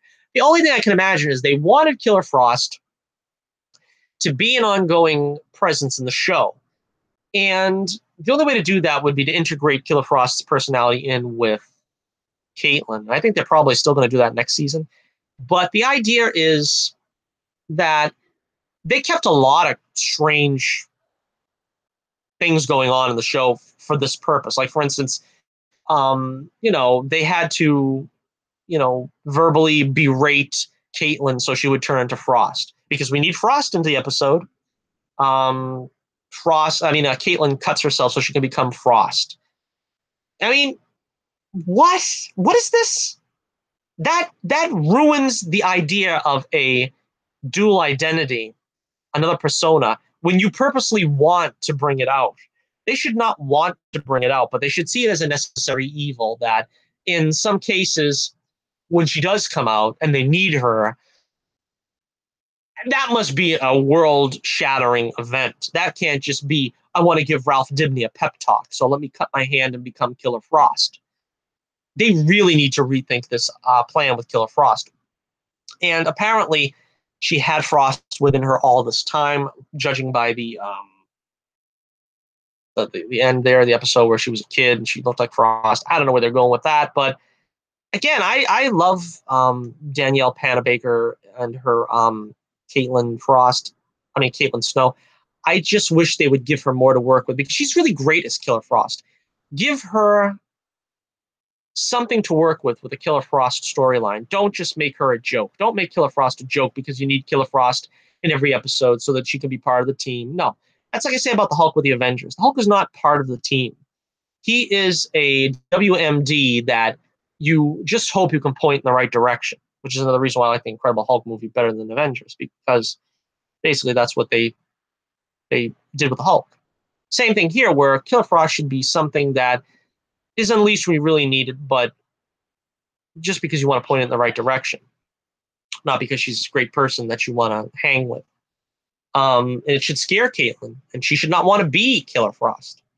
But again, I don't think that's where they're taking this. But all right, let's wrap it up here. We've got Harry. Let's talk about Harry quick because Harry lost his intelligence at the end of this one. I could see that coming a mile away too. Not a lot of twists and turns this season. I don't begrudge them that because I don't mind seeing the twists and turns come, so long as they're worthy twists and turns. Harry gets addicted to the Halo beanie or whatever he's got there. He ends up losing his intelligence. He gets it back, I guess, to a normal level for like maybe a high schooler or something, but he's not a brilliant scientist anymore. Jesse Quick is in the season just once to break up with Wally, which was kind of lame because I don't know why they had a relationship in the first place and then it just like goes by the wayside. I really don't like the way they treated Jessie Quick. I really think she'd be a great character if they want to use her once in a while. I always say that more than one speedster is redundant, so I'm not saying bring her in constantly. But they don't really ever seem to know what they're doing when they do bring her in. I don't know why. But again, with Harry ends up leaving the show, probably so that Tom Cavanaugh has another persona to play next season. He'll have another. Where? Oh, all right. So anyway, I think that Tom Cavanaugh likes to play a different kind of Harry. I think he wants to play every other year a different Harry, but I do like the default Harry. I do like the default Earth 2 Harry. I think he's the best. So I would hope that they gain him some intelligence after this, and they do bring him back. Hopefully for the what's the next season? The fifth. Then let's bring Harry back in the sixth season. Tom Cavanaugh is great, by the way. You see him in the Council of Wells. That was really cool. The Council of Wells. So, I don't know which one they would bring from that selection that they had there, but even if it's a completely made up character, I mean a completely new character like HR was last season, that would be cool too. You never know what Tom Cavanaugh can come up with, and there was the mafioso Wells, there was the French Wells. There's a lot of good comedy comes from Tom Cavanaugh as well, so he's indispensable to the show. I really would hate to lose him entirely. All right, so I think that about wraps it up for The Flash. That was number 4 this season, The Flash. And not a terrible season. It makes the top 5. They've made it a lot higher up in my lists in the past. All right, next up, we have number 3. Number 3, Legends of Tomorrow. Yes, Legends of Tomorrow makes it to number 3. It was touch and go whether I would put Legends above Flash, but I think I'm going to put Legends above Flash. I think because it's the most audacious. It's the most not giving a bleep. You know what I mean? They'll just do anything. Bebo. I mean, come on, give me an ever-loving break. Did anybody see that coming? Bebo. All right, so this season was also kind of dense. Let's break it down. We got Zuri Isis. She was only in costume once during a Halloween episode. I didn't dislike this character, but she seemed like a time waster, or I should say, a placeholder. She was sort of headstrong and didn't really give a rip about didn't really give a rip about messing with the time mechanics or whatever. It's kind of a haphazard way of bringing sort of like a maverick character in. But she was okay. She was all right. We had the farewell tour of Captain Cold, and he was around. I really didn't like the new Captain Cold. It's sort of the Dr. Phil Captain Cold. It originated on, and geez, I didn't even talk about this. Well, I did do a review of the crossover, independent of all these other shows. So I think you can check that out if you want to.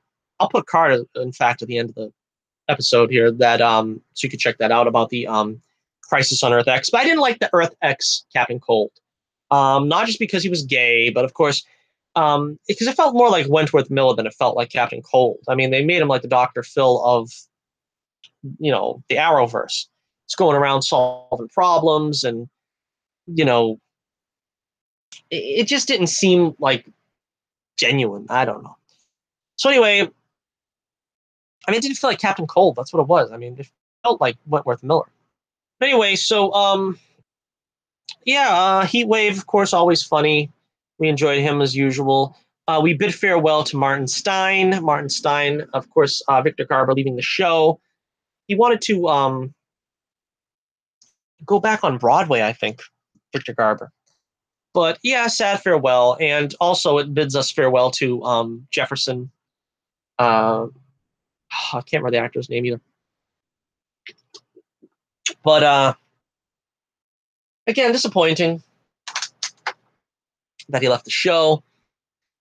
Also, Rip Hunter ends up leaving the show. That's also very disappointing. So we lose 3 characters this season, and it's disappointing. I mean, I guess you can't. I mean, I figured maybe they would have Jefferson hook up with somebody else the way that Martin hooked up with him, the way,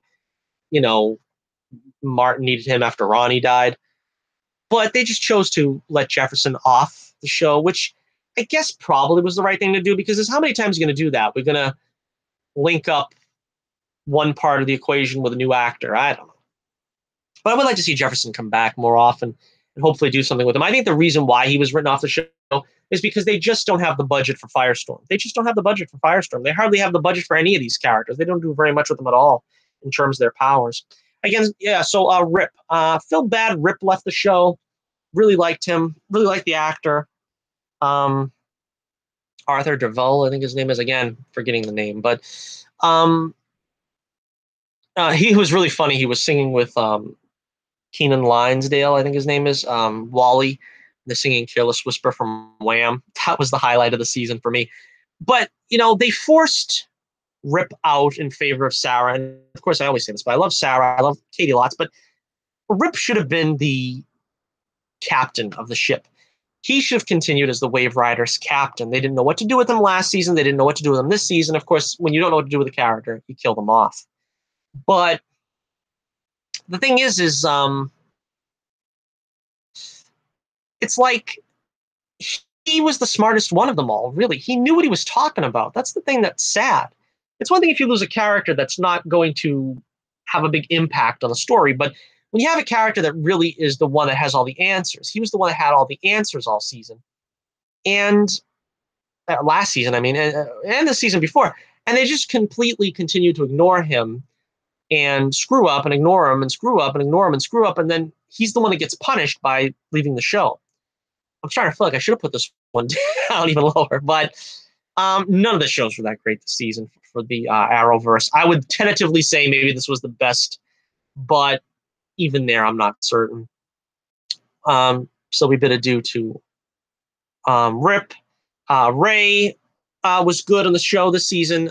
His real-life wife, Courtney Ford, who's also a looker on the show. and she plays Nora, Damien Dark's daughter. And of course, Damien Dark is the main, well, sort of the main villain of the season. He kind of has to join forces with the heroes in order to get away from his deal with Mollis. Now, Mollis is the head heavy here. He sort of like looks like some kind of demonic thing, and of course, that's the right place to bring in John Constantine. Everybody's been asking and begging for Constantine on the show because he had a large following in his solo series that lasted one season, and it was unceremoniously canceled, and there was no real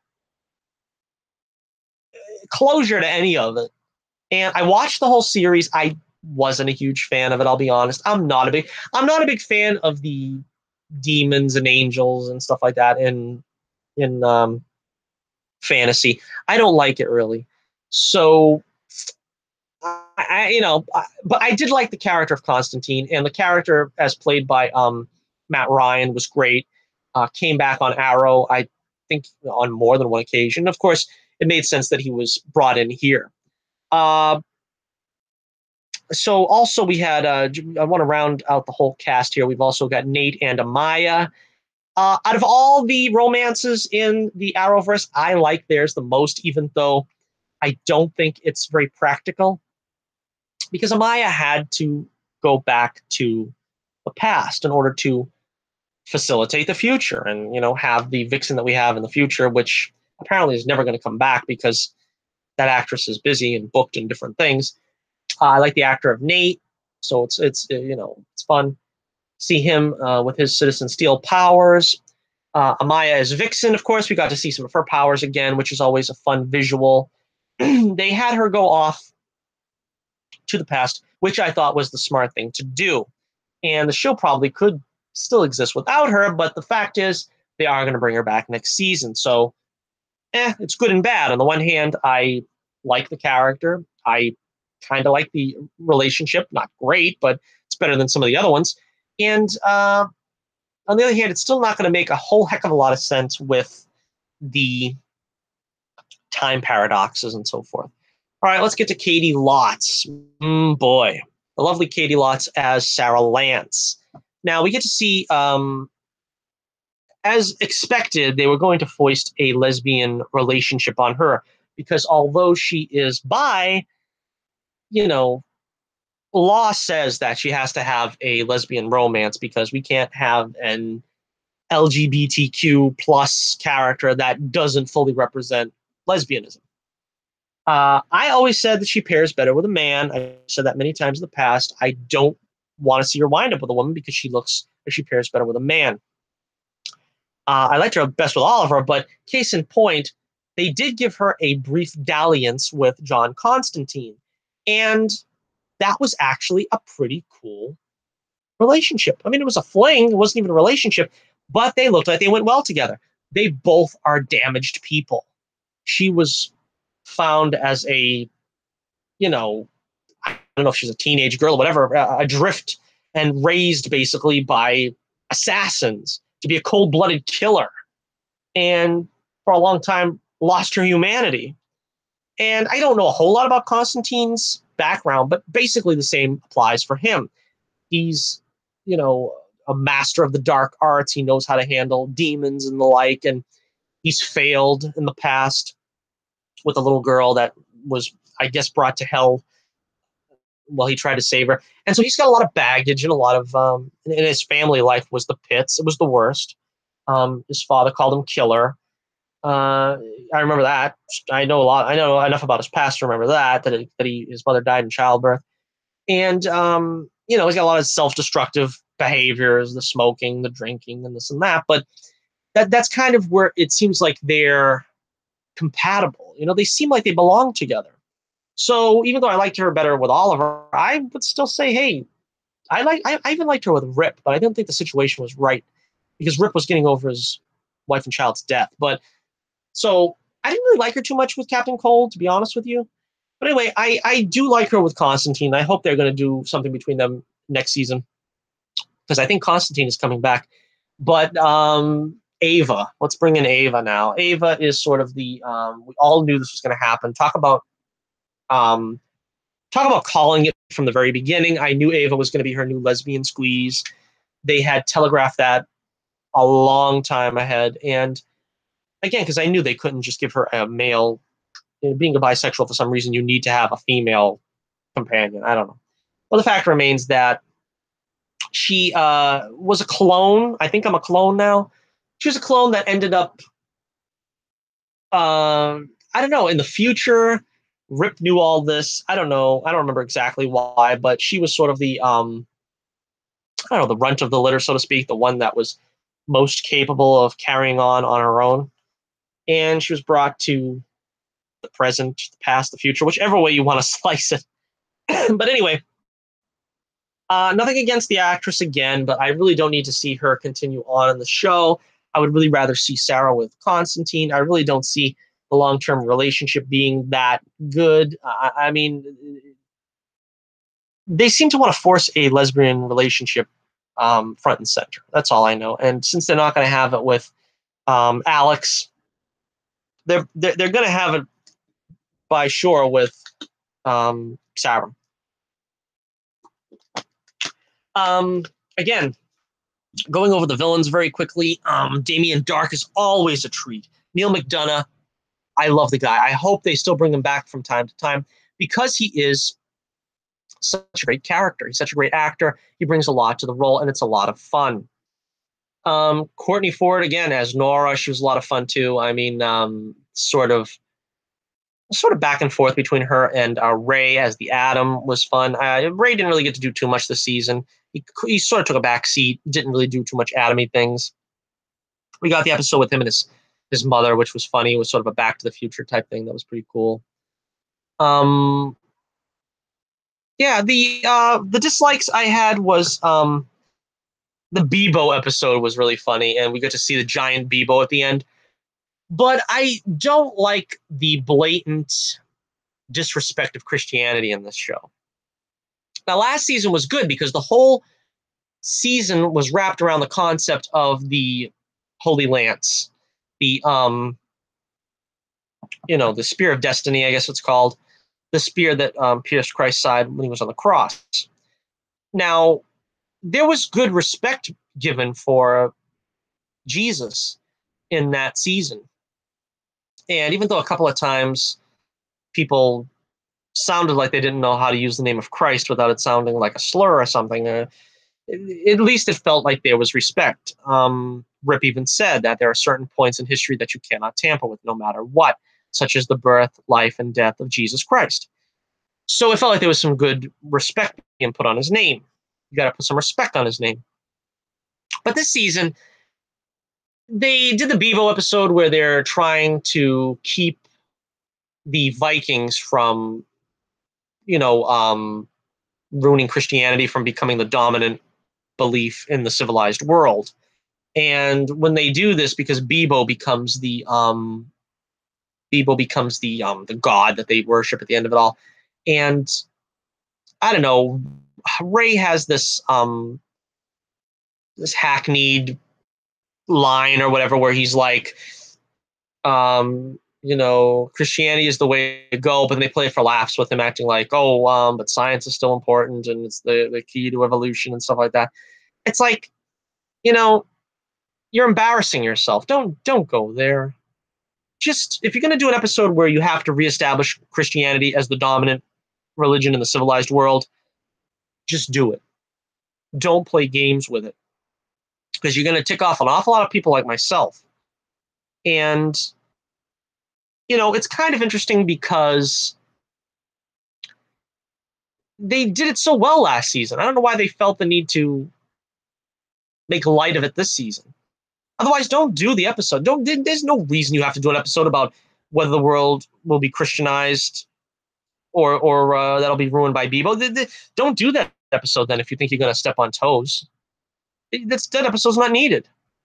If the Vikings or something had faith in Bebo, I don't think that the world would not be Christianized just because of that.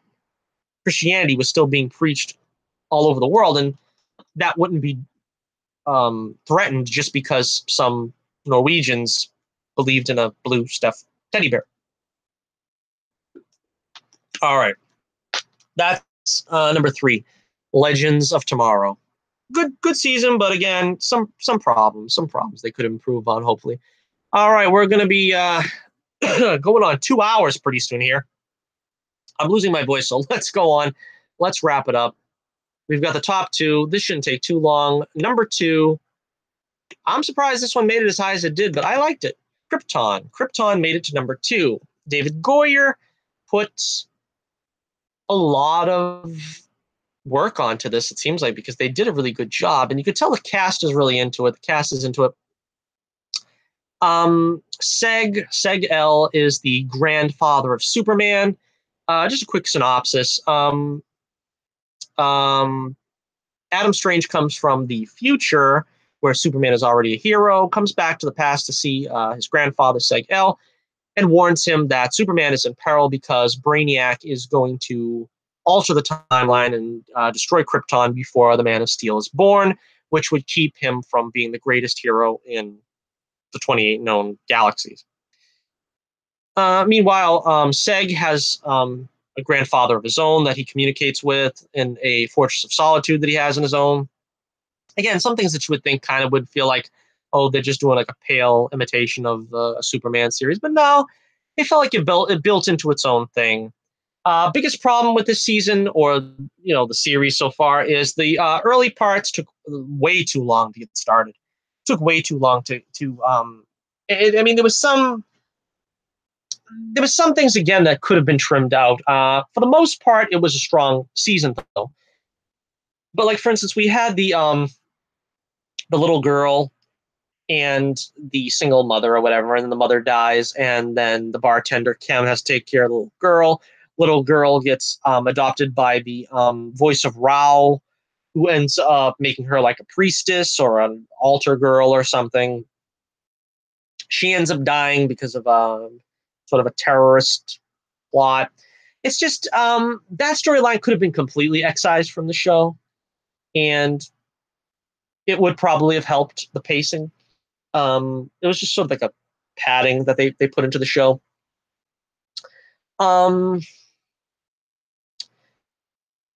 It was interesting seeing the politics of the show too, the voice of Rao and all that. And I guess he may or may not have. He ended up becoming infected by Brainiac, so that would have been interesting to see what his deal was before. And one of the interesting things too is they did a very dangerous mingling of Zod and El family. They had Lyta, I believe is her name. I'm trying to remember. Lyta Zod is the girlfriend of Seg-El, but then again, she's a Zod. So if this does come to pass that they are a pair, they're going to have Jor-El. He would be like part Zod. You know what I mean? And it's very strange too, as well, that they have the Zods played by a different race, played by black actors, which is problematic, honestly, only in as much as then when Superman is born, you're probably not going to have him look like the typical version of Superman. So this means either they're going to do something way out of the ballpark, or they're going to obviously not go on with the Zod relationship. Now he's also got a relationship going on with Nyssa Vex, who is much more looking like what you'd expect Superman's descendants to look like, with blonde hair, blue eyes. She actually looks a little bit like what I would expect Supergirl's mother or something to look like. So that's very interesting. One of the great characters, of course, is there's a lot of great characters on the show, but Lyta's mother, Jaina Zod. And the actress, I can't remember her name. I can't remember most of their names. The actress was also in Wonder Woman as as an Amazon, but she was very good, and she's like the heart of Zod, the family Zod, the crest of Zod. I mean, that they stick by a code of being ruthless aggressors, and there's no fooling around. You know, I mean, if you have a chance to put a enemy down, you put them down for the count. You know, and so she was very good. Adam Strange again. Stephen Sean Sifos, that's what his name is. Very, very good. He comes back with the Superman cape, and it's sort of like the Back to the Future photographs. Now, if the Superman cape disappears entirely, as it disappears over the course of the series, then you know Superman's dead, and there's nothing you can do about it. He's a great actor. He was a lot of fun. Halfway through the series, we meet the very enigmatic leader of like a resistance that turns out to be General Zod. Now, this was a great twist that really kicked the second half into gear. And Colin Salmon, I believe, is the name of the actor that plays General Zod. He was, of course, Walter Steele in the early seasons of Arrow. And he's fantastic because, you know, I don't like race-changing characters. I'm very frank with that, even when it's not, you know, politically wise to do so. But I don't like race-changing characters, but he really played a very good Zod, and I could really see him going against Superman. And, you know, it's very rare. I always say the only character that I didn't mind being race-changed was the Kingpin in the Daredevil movie with Ben Affleck. I always thought that was a very good role. And that's what I mean about if you can get the actor to play the character the way you would expect it to be played, regardless of race, you might sway me. And I felt like this was something that if I seen, you know, Colin play Zod, regardless, in a Superman movie, regardless, I would still say he'd play a good Zod. And the show ends, of course, with him taking over Krypton and having everybody kneel before Zod, which, of course, is what everybody's waiting for. It is the greatest scene to see him do that. And that's the cliffhanger, which I'm looking forward to seeing again, where Seg comes back. The complaint has been basically that Seg is a dull protagonist, and he sort of bounces back and forth during the season in Flash Gordon style, where he's captured by one group of malcontents, and then he goes over to another tribe, and then he tries to get help from this tribe, and they gender change Jaxor, which I didn't care for. But I can see the complaint, but the thing is, I think Seg is more reactionary as a hero than he is proactive. That might be what it is, more so. But of course, we get the cameo from Doomsday. He's apparently going to be in the next season. We get I would love to see Superman make a cameo. I don't know if they'll go that far. They probably won't. Those idiots at WB. What was the other thing before I forget? Before we move on. Phantom Zone, of course, makes an appearance. They rescue Seg's grandfather from there. We've got a fortress looking almost like the Fortress of Solitude, but with more stone rather than crystal. We have another interesting subplot where Nyssa saves the test tube baby that she and Seg share, which because they were supposed to be married. So that's kind of an interesting development. Wonder where they'll take that. We also have General Zod being the son of Seg and Lyta in the future. This is all very interesting stuff, but what are they going to do with this all? So that makes it kind of difficult for me to hang when they make General Zod the uncle of Superman. I don't really like there being a familiar relationship between them two. I don't think that's needed or necessary, but there was no other way you can do it if you're going to do it. I was hoping they were going to make Zod the son of Lyta and what was his name? Denver or something like that, the other guy, the other Sagittari. But no, they made it Seg, which means, like I said, it's going to be strange where they're going to be blood relatives, Zod and Superman. So that was the other thing that I found really weird, really off, kind of strange. But like I said, they kept me interested. They kept the storyline going pretty cool because I thought the best relationship really in the show was Jaina and General Zod. Because on the one hand, you know, this is her grandson, this is his grandmother, but on the other hand, she's not afraid to put him down, and he's not afraid to put her down. He challenges her to combat. And Lyta ends up taking Zod's side and not Jaina's. And it's really about the interrelationship politics between the families and the characters. It's very interesting, and I like to see what goes on with Adam in the future as well. See him come back next season. All right, so that was number 2, Krypton, and that leaves our number 1. What is the number 1 going to be? Do we talk about every show yet? No, there's one left apparently. The number 1 show of the 2017-2018 season is, drum roll please, Agents of S.H.I.E.L.D. Yeah, I'm going to give this one the number 1 slot. Kind of tough to decide who's going to get the number 1 slot. But I think they earned it. They did another thing of having the season split up into 2 segments. They did the first season in space, Agents of S.H.I.E.L.D. in space.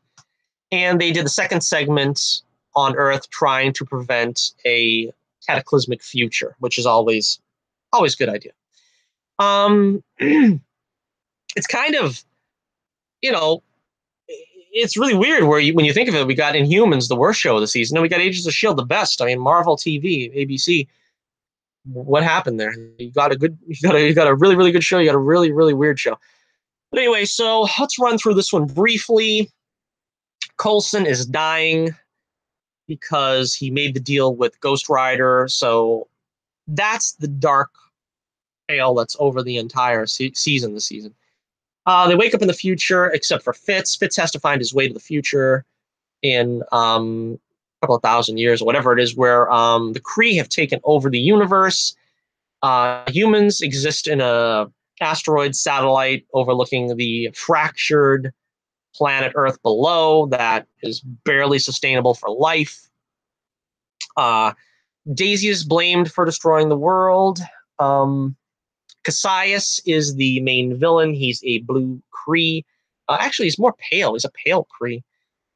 He wants the Destroyer of Worlds, which is Quake, to be his pawn, I suppose, or he wants to sell her to the highest bidder, one or the other, I don't remember. He does have Gemma as his slave. Meanwhile, the rest of the team are basically underlings working in the sort of dystopian future that they have there. They have like these weird things implanted in their arms, which I don't see if they ever take them out. I mean, that was kind of creepy. Only a couple of them didn't get that. I don't know. Let's see. All right, so Yo-Yo, of course, is the most, has the most problems this season. She sees herself in the future, and her future self tells her, see, this is where I think this works better than Legion, because when you are afraid of the future, you've got to see what the future holds in order to, you can't just do like they did in Legion and have her look at pools of the past and say, see, David was a little off there, and see, David was a little off there, and see, David was a little crazy there. You got to show the future. You got to show her what is going to happen and make her believe it. In this case, Yo-Yo sees the future Yo-Yo, who is armless, and she's told that the only way to change the future is to not try and save Coulson, because that's what they try to do many times, and every time they fail and wind up in that situation. They meet Deke, who is a really clever character. I really like this kid. He was really funny and enjoyable. Turns out to be Gemma and Fitz's son. And they pretty much, at that point, think that they're indestructible, the three of them, Yo-Yo, Fitz, and Simmons, because they know that there's a future for them. They know they're going to live long enough to have a grandson, and, well, they know they live long enough to have a daughter, I think it is, that ends up having Deke or whatever. And Yo-Yo lives long enough to lose her arms. Now, they go through all this. They beat Cassius. And it's a real cool first half of the season. It's a little slow, but it's not as bad as last season with the framework. I thought that took forever. I thought they wasted way too much time. I thought the Ghost Rider stuff was cool, but I thought when they got to the framework stuff, they started too slow. And This season, when they get to the second half, they wrap up pretty much everything that was ever seeded in the entire series. They work out the gravitronium, what happened to Quinn, what happened to the Russian dude where his head is in a jar or whatever. I mean, they pretty much, tightened all the screws and put the sucker in the Ark of the Covenant in the house of buildings of boxes there. But so anyway, they come to the future. The what's her name? I know her name is Ruby, but I don't know what they call the character. But anyhow, Dove Cameron's character Ruby is sort of like the anti-Quake. She sort of idolizes Quake, but wants to take her down. General Hale is sort of the last vestiges of Hydra. And meanwhile, Daisy wants to, and May, and all of them basically, but I think Daisy and May, they try to find a cure for Coulson because he comes out and tells them that he is dying, in fact, of whatever it was that they cured him, that the Ghost Rider cured him. No, whatever the Tahiti cured him of is like being undone because of Ghost Rider. And he's strangely okay with it, Coulson. I can see him being kind of zen on this, but I would kind of be a little more proactive in your health, dude, you know? So anyway, Ruby ends up taking off Yo-Yo's arms. She's in costume, and she's got these blades that are circular blades. Anyhow, takes off Yo-Yo's arms, and everybody sees this as a sign of, well, the future is starting to happen. And the cool thing about Agents of S.H.I.E.L.D. is they usually play by the rules that if the future is predicted to you and you see it, it's going to happen that way no matter what you do about it. So you start thinking, well, this is the end. I mean, this is what's going to happen. No matter what you do, you're not going to be able to get away from it. But circumstances change a little bit. Yo-Yo comes back for revenge and kills Ruby. Apparently, that was something that was going to be a world changer, that was going to change the future. Meanwhile, Fitz and Simmons end up getting married. I don't know if we mentioned that early enough, but yeah, they're finally married. And Coulson officiates the thing, and they don't make any pretense to the fact that maybe he, isn't qualified. I guess he's the captain of the ship, maybe? Is that what qualifies him? Meanwhile, in the future, Robin, they know that Robin in the future is sort of still a seer and can see the future and stuff. So she gets involved in it at some point, or rather they bring her back. Talbot, biggest disappointment for me, not only of the season, but of the MCU in general, is the treatment of Talbot. Again, I love Adrian Pasteur. He's great. But they made Talbot Gravitron. And while he's good as Gravitron, I don't want to see Talbot become Gravitron. I would rather see Talbot in a Hulk movie being a nemesis to Bruce Banner. And of course, we didn't get that. We got, Talbot becomes Gravitron. All right, whatever.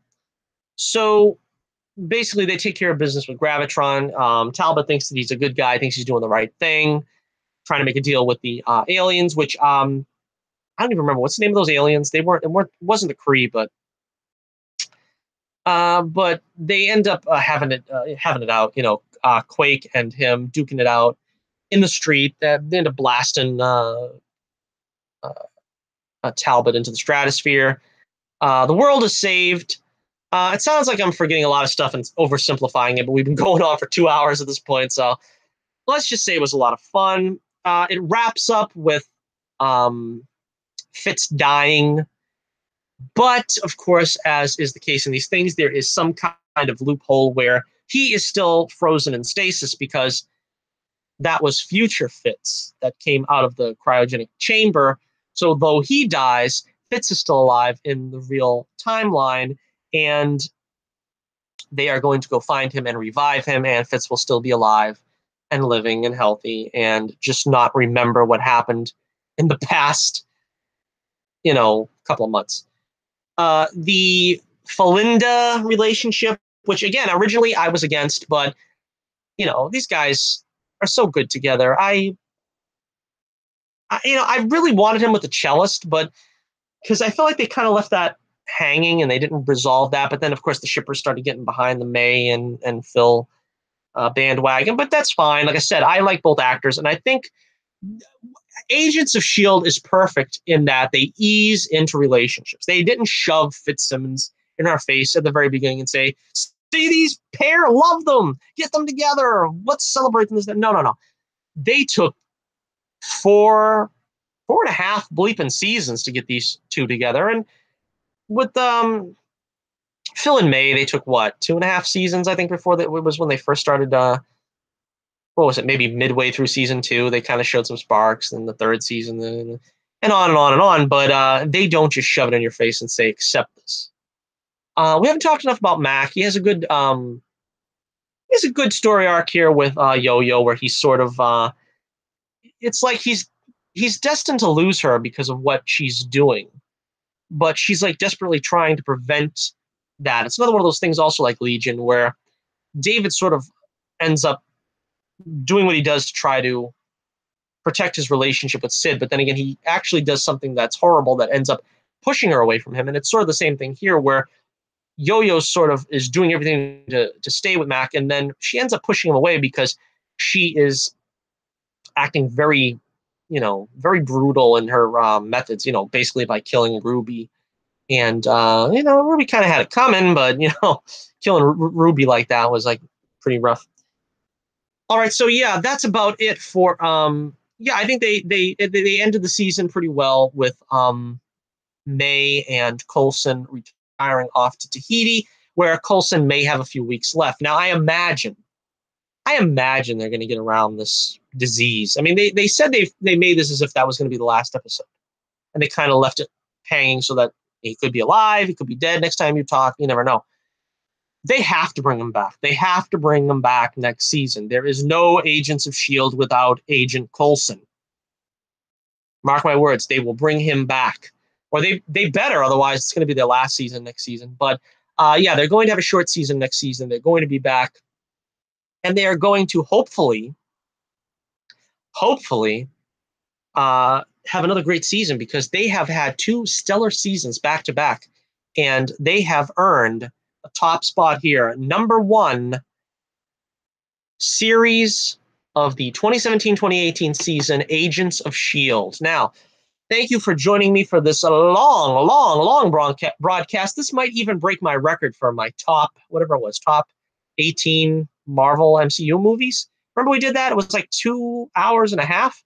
I think we just broke that record. But let's before we leave, count down again in case you missed it, or if you're like myself, you're a completist, you have to make sure you count it down. But top 12 series in the 2017-2018 season. Number 12, The Inhumans.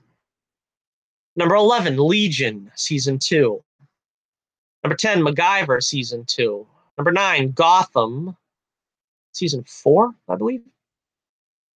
Number 8, Black Lightning. Number 7, Arrow, Season 6, I believe. Number 6, Supergirl, Season 3. Number 5, The Gifted, premiere season. Number 4, The Flash, Season 4.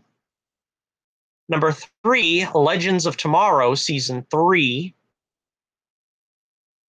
Number 2, Krypton. And the number 1 show of the 2017-2018 season, Agents of S.H.I.E.L.D., Season 5. And I hope I did all those correctly, those seasons. I believe that's what it is. But thank you once again for joining me for this lengthy broadcast. You can check out my comic, The Adventures of Bullets Bourbon, in the link in the description below. You can also check out my Twitter page in the link in the description below. Thank you for joining me. Thank you. If you made it this far, let me know in the comments below. And if you have any comments whatsoever about any of the episodes we just went over, the entire 12 series that we went over, let me know what you thought about them. Give me your listings. Give me your rankings of the shows that you watched, or if you had other shows that I didn't put in my list, let me know them. I mean, comic book shows. I didn't watch Riverdale this season beyond the first episode, so you might have that in the list. You might have Lucifer. You might have, I don't know, Preacher, I guess. I don't know what else is out that's based on a comic. But thank you for joining me for this landmark episode, and Remember, this is Johnnie Torch reminding you once again, keep the flame burning brightly, and I'll be with you again real soon.